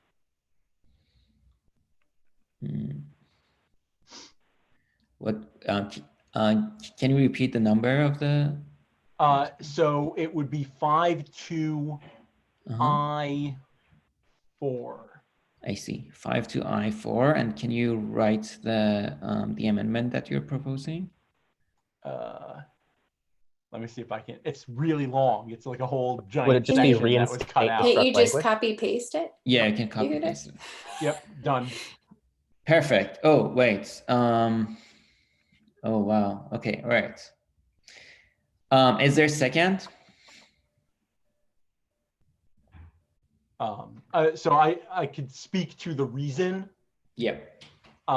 Basically, this was added after we had guest speakers who were scheduled for an hour or sometimes, and then would then go over their time and speak for longer.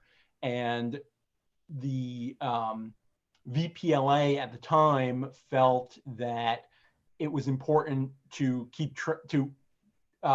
not forget that our primary role in the assembly is legislative and not to have long guest speakers. So the standard was set to have a 20-minute guest speaker and the ability to request more time. And that was removed in the most recent revision, or the suggested revision, and I'd like to put it back. I second the amendment. Okay, so the amendment is seconded, so we're gonna type back in that amendment, but do people want to talk about why this was removed, or do they have other thoughts on this? Yeah. I can speak to that. I'll say the reason why I'm behind this one.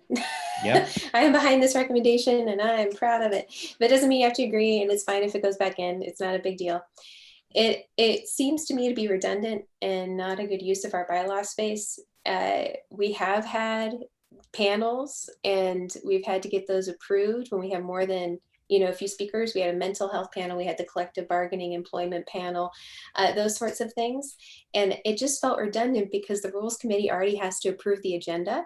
So if the rules committee is doing their job and knows that legislation comes first, I trust the judgment of the rules committee to decide what that agenda should look like and how long the guest should be or not be. And I don't think that that has to be so tediously outlined in the bylaws. So that was my reasoning. That's where I was coming from. There you have it. Okay. All right. Are there other thoughts on this? Okay. Rachel, it's 5-2, 5-2 I4. Even though, sorry, I know I pasted 1 because it used to be 1. All right. I'm gonna wait a couple of seconds to make sure the typing is done.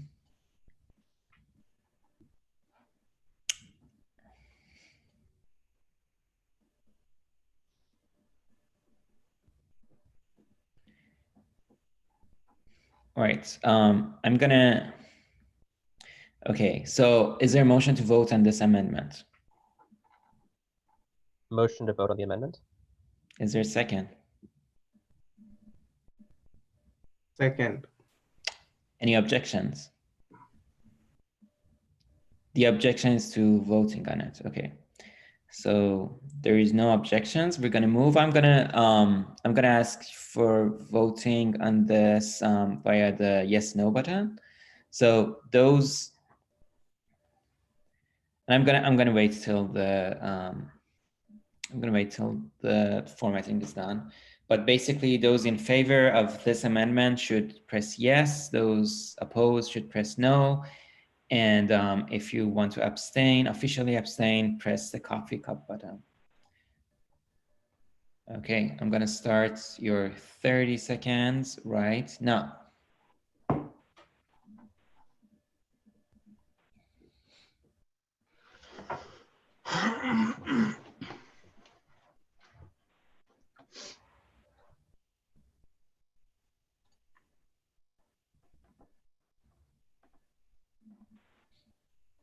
Ten more seconds.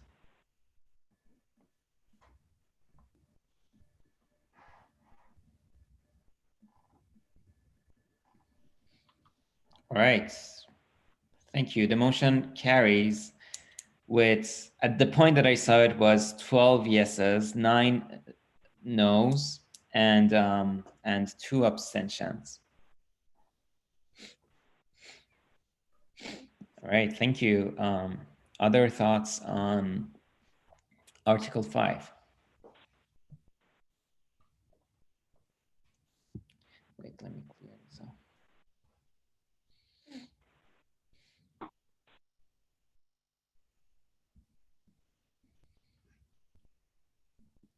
Motion to proceed to Article 6.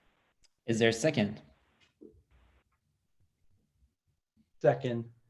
Okay, any objections? Hearing none, we're gonna proceed to Article 6. The debate is open.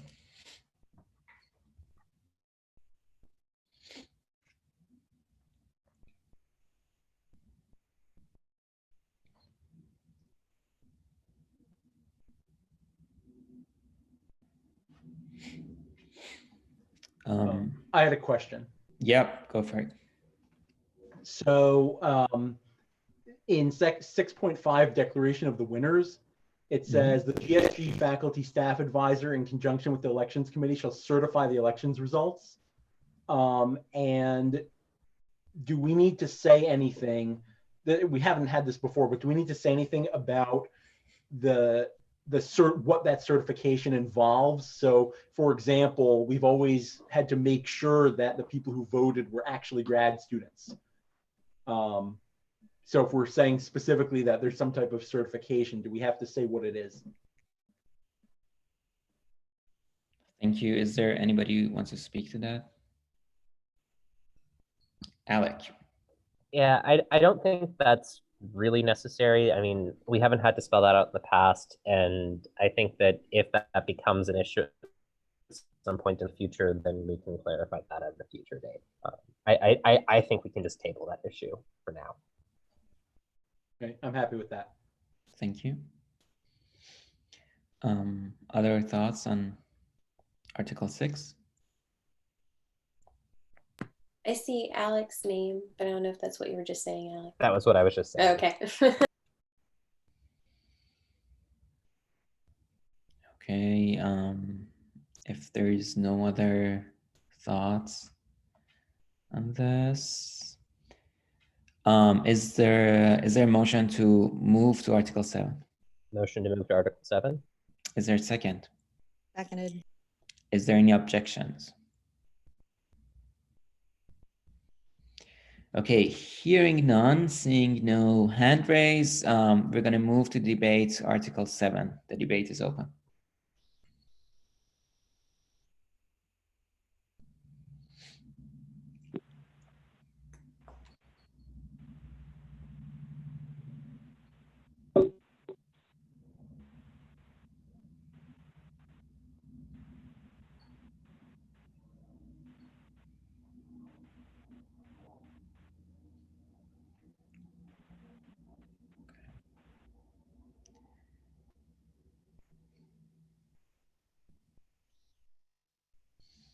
I'm waiting some more seconds to see if people want to ask anything, and then.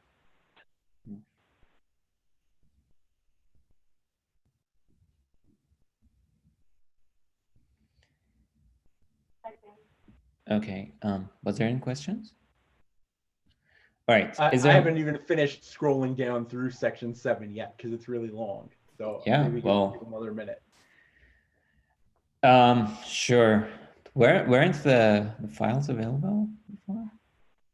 Right, but if people made notes or something, you know, you have to give them time to actually scroll down through the whole thing. Sure, go for it.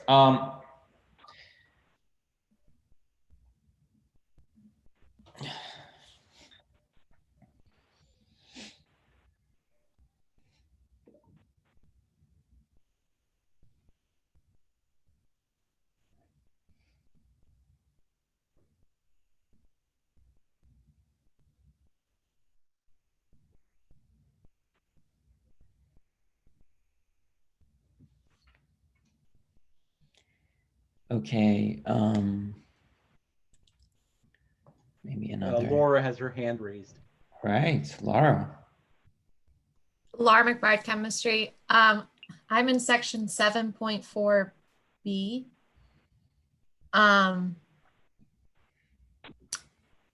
just wanted whoever wrote this just to clarify, are both things supposed to be 7.4.b or should they be re-lettered?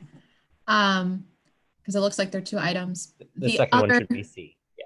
Thing is, could you just clarify, and I think I know why, but I'd like to just hear it, why the Vice President of Financial Affairs and Student Fee Matters is a 12-month assistantship, and why the Vice President of Legislative Affairs and Speaker of the Assembly is a 9.5-month assistantship. All right, that's a very good question. Is there anybody who wants to speak to that? I can speak to it. It was a really, really long discussion, Laura. It has to do with finite resources and being good stewards of student fee money. So we didn't want to make both 12 months necessarily. I mean, there was disagreement. It wasn't unanimous. But we were trying to decide if we had to pick and choose which one would be 12 and which one would be 9.5. We would really like for the fiscal person who works on a fiscal year calendar to be able to be that 12-month person, because the fiscal year ends and starts during the summer months. The other question I have is with the July 1st begin date with the Vice President. So that's like in the middle of summer session 1 usually. So I feel like that's a really awkward date for like an assistantship to begin or end in terms of trying to start funding after that or have funding end before that so they can like take this position. I assume you picked that because that's when the fiscal year starts. But I don't know if it would want to be moved maybe to like the beginning of summer session 2, or just so that, because I'm trying to think like if someone had another assistantship that they'd have to end to take this one. That's what it's like in the middle of when they have the assistantships for like the summer. So I feel like that's just an awkward date, logistically speaking. Well, yes, I agree with the awkwardness of that date. That is actually something we just didn't change. That is the start date of the term for GSG execs. That's my current start date with my assistantship, etc. If others have something to add to that, I don't know if now is the time to change it, but I think, I don't know. Do other people have things? Q and Yehuda? Yeah, I think Yehuda first, and then I have cool. something. Yeah. So, I mean, everything we do when we pay people is sort of subject to being able to. So if they couldn't start until the next week, then, you know, I don't know that we'd be able to change anything when it comes to payroll. Would that mean that then they've lost a week in pay? I don't know. But then also, it's only an issue if they have a full assistantship, like during the summer they're working 40 hours. Since this is half, they should be able to do it as an overload. So that shouldn't necessarily be an issue. Yeah. All right, thank you. I mean, it's just a small note that I think it's a good thing about July 1st is that it's a good time before the shuttle program and these kinds of things that the person, you know, this VPFA would be involved in. But I understand the things that you're raising.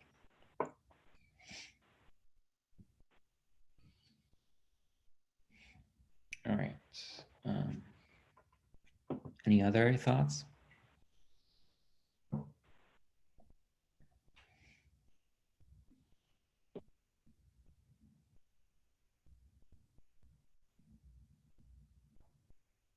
Motion to move to section 8.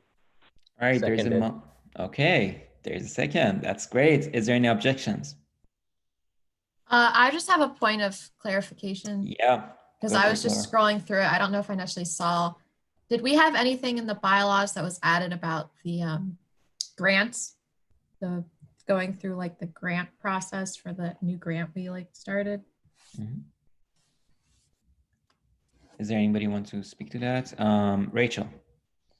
Yeah, so there was actually some people on the committee that wanted to add language about the grants, but we decided not to because we view, so a couple things. We thought, for example, that we could include within the duties and descriptions of the new vice president of financial affairs position to be like chair of a new committee on GSG grants, because we understand the BFC was pretty taxed with all of the grant review processes this year. And our recommendation was to leave it out of the bylaws entirely because one, it's still a trial program. And I think as it continues to be improved, the assembly can decide whether or not they want to formalize it with more detail in terms of a structure at a later point. And two, we decided the assembly could also form an ad hoc committee. For example, next session for example, to form a GSG grants committee, and they wouldn't need to include it in the bylaws. So the short answer is it's not there, but that hopefully gives you some reasons why we, at least as a committee, decided to keep it out. Yeah, thank you. All right. Other thoughts, questions on Article 7? Motion to proceed to Article 8. Is there a second? Is there any objections?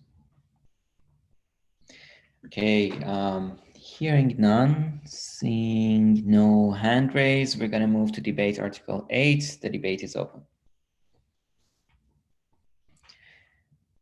I'm going to give a minute to go through it. If it's I'll okay. also just say most of the changes that we have in here, like adding in the mission vision statement, things like that, were made at the request of GLAO. They sent us a few suggestions there, I believe it was them. So we kind of took some of their language, but happy to discuss.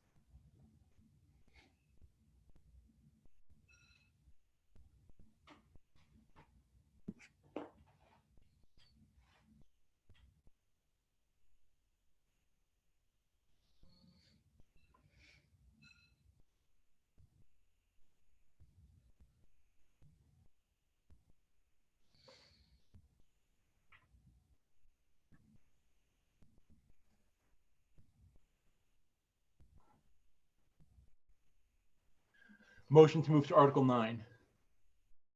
All right, there's a motion to move to Article 9. Is there a second? Is there any objections? Okay, hearing none, seeing no hand raise, we're going to move to debate Article 9. The debate is open.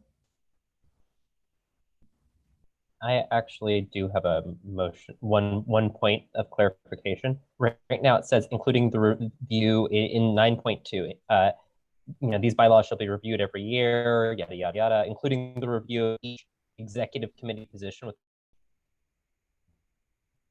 the possible outcome of eliminating or merging existing positions. Since remaining positions are spelled out in the Constitution, I don't think that we can still have that particular clause because the bylaw review can't overrule the Constitution. Specifically to eliminate or merge those the 3 existing remaining executive positions. Yeah, I So think this that was... Yeah, go for it, Yehuda. It was added after we added like 3 new vice president positions. So it was put there to kind of rein in the spending, but I agree with Alec that it doesn't need to be there anymore.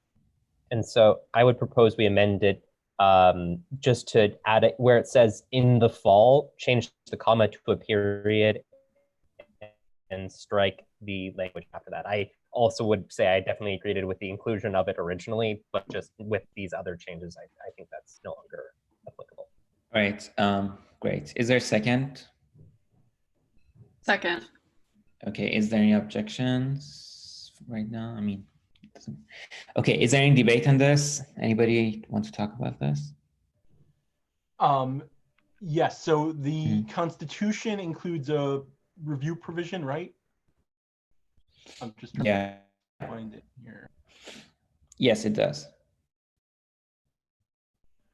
And does match the language in the Constitution.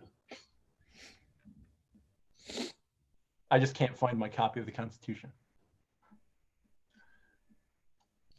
So you want to change 9.2 to match the thing that is on the Constitution? Is that your amendment?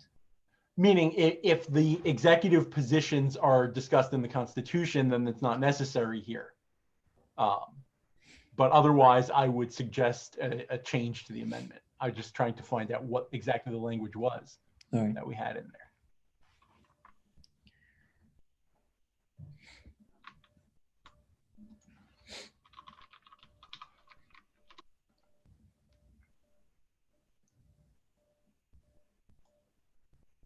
So to speak, let me, the relevant clause, let me just post, okay, hold on, I have the copy here. The relevant clause in the Constitution is 8.3, I believe.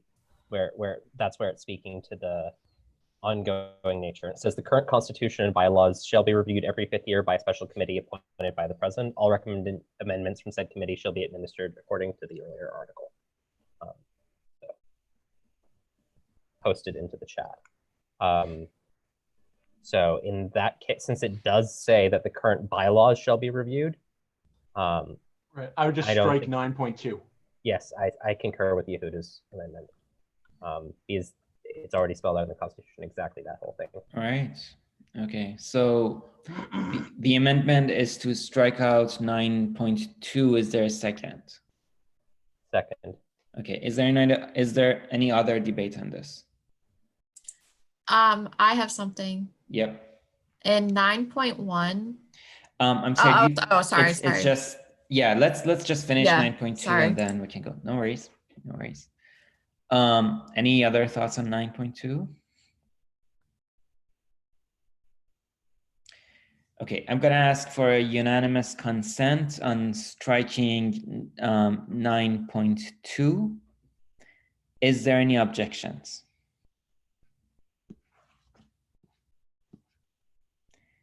All right, seeing none, the motion passes. So Laura, go ahead with 9.1. Laura McBride, chemistry. So for 9.1, I remember when we did the Constitution, we got rid of total because we weren't sure about what like the total present and voting membership meant. So I don't know if we want to do something similar here, like just rephrase this. So in the Rules Committee, when we were reviewing the amendments, we agreed to just find and replace total and present with present. And this is a clerical error that it was missed. So I don't think we even have to vote on it. It's just gone. Yeah. Okay. And anywhere else, if you happen to find where we missed the find and replace total and present, total, present, and voting, it's gone. Right. Okay. So I think, yeah, we don't need to vote on that unless there is an objection. Somebody wants to talk about it right now. I would like to open the floor to any final considerations or debate of the total new bylaws before proceeding to a vote. Given our time, I motion to limit debate to no more than 5 minutes. Agreed. Right. And I would ask that nobody who's a voting member leave. We are down to 27. Right. So I think actually there's, yeah. There was a motion by Alec. Is there a second? Second. Okay. So is there any objections? It's just a motion to debate more, but about the whole, like, you know, the last comments. And end that early. I was just wanting to say, Yeah. Speak now or hold your peace, basically.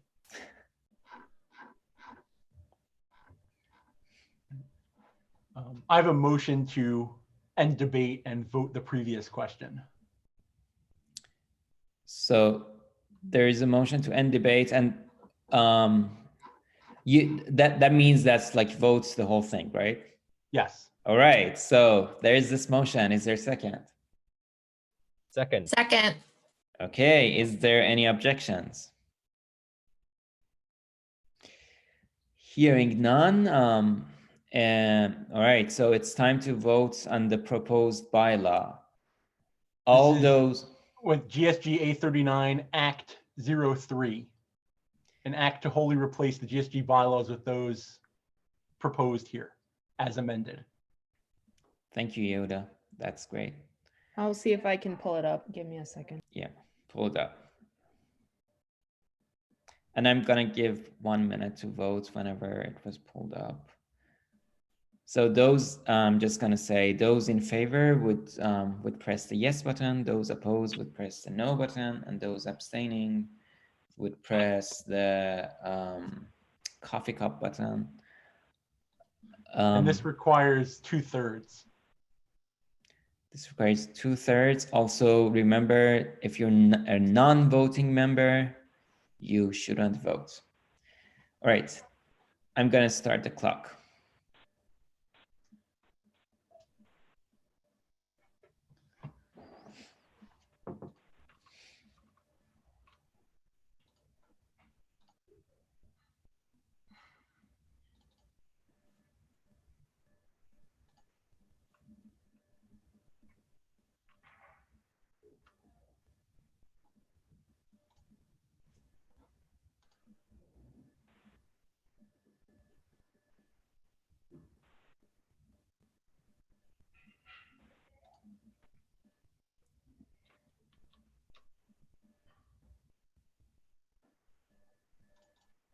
If one of you already has it up, you can share it. If Annie or Q has it, I'm looking for it. Sorry. I'll paste the link in the chat. All right, 10 more seconds.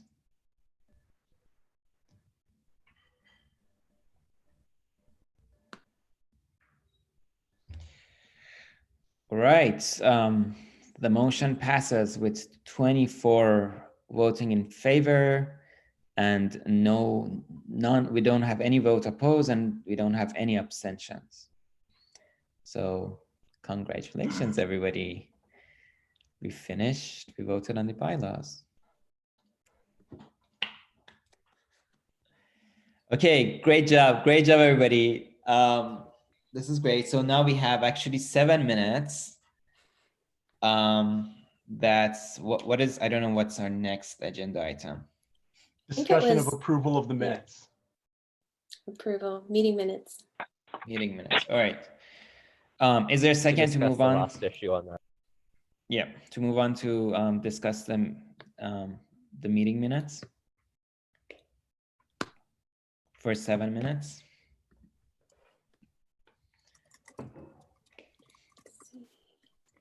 We have Shu. Shu has his hand raised. Can we discuss the GLAO budget? Oh, can we discuss the GLAO budget? There is a motion to discuss GLAO budget.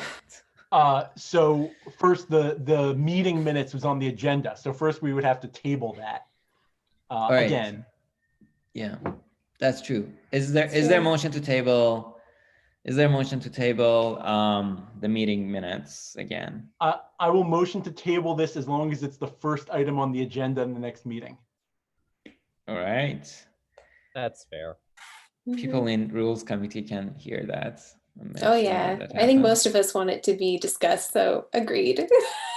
All right. Get motion or second. So. Okay, so there's second. Okay, is there any objections? There's no objections. I assume Shu doesn't have any objections to that. Who's raising his hand? Shu, do you want to talk about? So okay. Can you make me the co-host? I can share the screen then. Yes. So the background is that Annie and I are going to have a meeting with Zach, the director of GIAO. So this budget will be presented formally to the assembly. So when I reviewed this last week, I saw several red flags. And the first one is their fringe benefits. As stated in the emails, though, they say that the university's central payroll office is going to cover the health benefits and those fringe benefits, but they still mark the $39,000 as an additional fringe benefit for the staffs. So I definitely will ask them about what this is about, because it just seemed to me there's an indirect way of increasing the staff salary by $40,000. Almost $40,000. So another thing that I noticed is just that their food budgets is way higher than our GSG budget. So a GSG food budget. So the GSG food budget for the current fiscal year is $4,500. So we serve 9 meals for around 40 students. So the GIAO usually hosts the workshop for 10 to 15 people on at most bi-weekly basis. And sometimes I think it's usually that on monthly basis. So even the campus is reopened and the food capacity, I have some concern about whether we really need like $4,600 for the food for the workshops. And even consider, I think it's highly likely that we will have a partial reopening where the social distancing rule is fully imposed, or we need to comply with the social distancing rule. So I think that the food is almost reduced to maybe just $1,000, or even no food is needed. And another thing is just the cost of living adjustments. I checked the Bureau of Labor statistic last week, So the April and the May, April have a deflation. So they say that they're going to ask for the 2% cost of living adjustment, basically adjustment for increase in the cost of living. But I'm pretty sure that this year, the cost of living adjustment is going to go down. So which raised the question whether there should be the cost of living adjustments, right? Because the cost of living is going to go down. If you want to have adjustment, then it should go down rather than go up. So these are the 3 questions I had for their 2021 budgets. And of course, that we welcome more questions if you have to ensure the transparency and accountability of the student fee to students. All right. I know Alec has raised his hand. I just want to ask if there is a motion to extend the assembly time to only 5 more minutes. Motion to extend assembly time for 5 minutes. Is there a second? Seconded. Is there any objections? All right, Alex, go. Yeah, I just wanted to make one point of clarification regarding the mandatory contributions. The GLAO didn't say that the university was going to cover the fringe benefits. What they just said is rather than being directly charged for their fringe benefits, instead what they will be using is just a standard percentage weight of, what is the average cost of fringe benefits, and we'll be billing that out instead. And so that's why in the fiscal year 2020, you see there's line items for Social Security, unemployment, the health and insurance, the retirement, those ones there separately. And then in the 2021, instead, it's just called out as staff fringe benefits because it's no longer being charged on an item by item basis. It's just like a pooled fringe rate. And so that at least isn't a direct concern.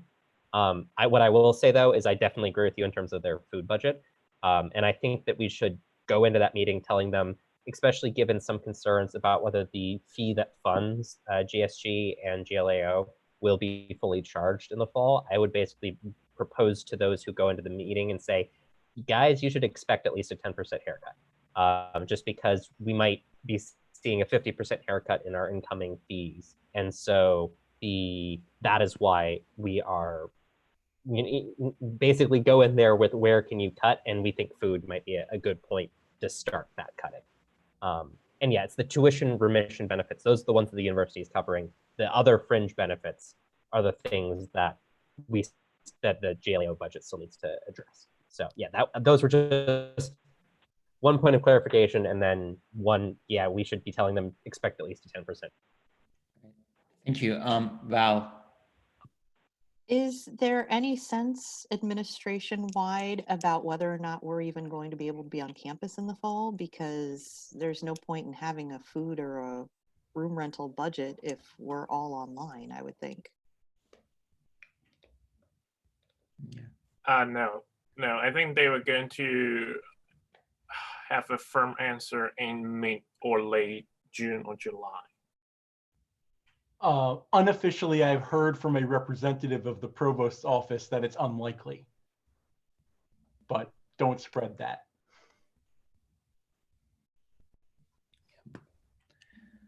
All right. It is an unknown. Yeah. Mm-hmm. Okay.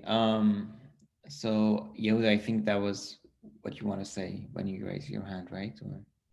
Yeah. Okay. All right. So I'm seeing none other things. Shu, do you want to wrap this up? If you have any question, please just email me. I think I'm going to send another email. So. Okay. Thank you very much. All right. So thanks everybody. I'm sorry that I was a bit strict at the parts of it. I just wanted to make sure that this passes along. Thank you everybody. This was a very good, I think, 2 months or a bit more for some of us of work, and hopefully we can see the results of the hard work that we've done in next year. So for that, is there a motion to adjourn? Well, since we had a motion to extend to 2:05, do we have anything for representatives forum? That's a very good point. We have 3 months. We have 3 more minutes. Hi, everyone. Not a representative, but I just want to encourage people to keep pushing the vote for the Constitution so that we can reach the 522 number. Thank you. Alec, is your thing new? Okay. One other quick point. I was just curious if any of your guys' departments have given any messaging around encouraging students to take a letter grade rather than a pass-fail, as I've heard of people from a couple of departments where their faculty have said, we still want to use these for evaluative purposes, and so you should elect to take the letter grade. And I was just curious if that was an outlier or if any of you guys had heard similar stories from your faculty.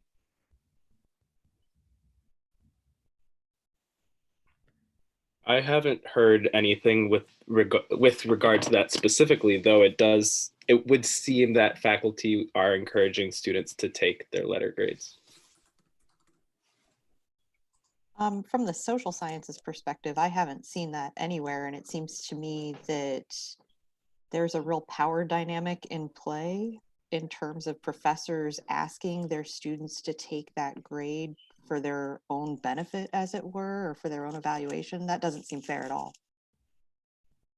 And I know that professors were told that the course evaluations would not be used for promotion and tenure, but they're worried that they're going to be used anyway. So the professors are concerned that this affects their tenure. Right. Sarah, I think. Yeah. So in my department, we have not been pushed or encouraged to take the grade, but I do know that some faculty have asked students to tell them what they're doing. I don't know if that's really okay or appropriate. And I know some students are, number one, they just haven't decided yet, or number two, they just don't feel comfortable sharing that with their instructors. So it does seem to be that there's a little bit, it's not quite as straightforward as perhaps the administration thought this was going to be. Thank you. Melanie. Annie. Oh, Melanie, sorry. Yeah, I would say there's a similar dynamic happening in psych. For clinical psych students, we're required to take the letter grade for licensure purposes, but I think even outside of clinical as a program specifically, so getting out into the rest of psych, that I would echo what a lot of people are saying, that there seems to be kind of this implicit expectation that students take a letter grade. So for what it's worth, that does appear to be happening. Thank you. We're at time. Annie, do you want to say the last thing that you mentioned in the chat? Yeah. Sure, happy to. Just wanted to support Nate's efforts. This is also in the assembly reminder email. Everyone who's graduating, please let us know. In the email itself, there is also a message so nicely crafted for you that you just have to insert a few words to help find your successor if you are graduating. And to those of you graduating, congratulations. We're really proud of you. All right. On that note, is there a motion to adjourn? Motion to adjourn. Second. Any objections?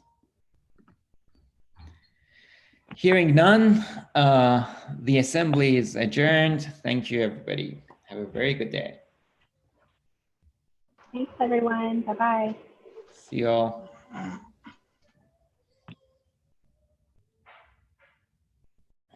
Let's go stop live stream. Does that work, Maddie? Should I put stop live stream? Do you know? Any of you guys know? I think you have to hit stop. I just stopped recording too. That's why I was hanging out. So If you have the option, I have like a little drop down, but I can't stop the live stream. But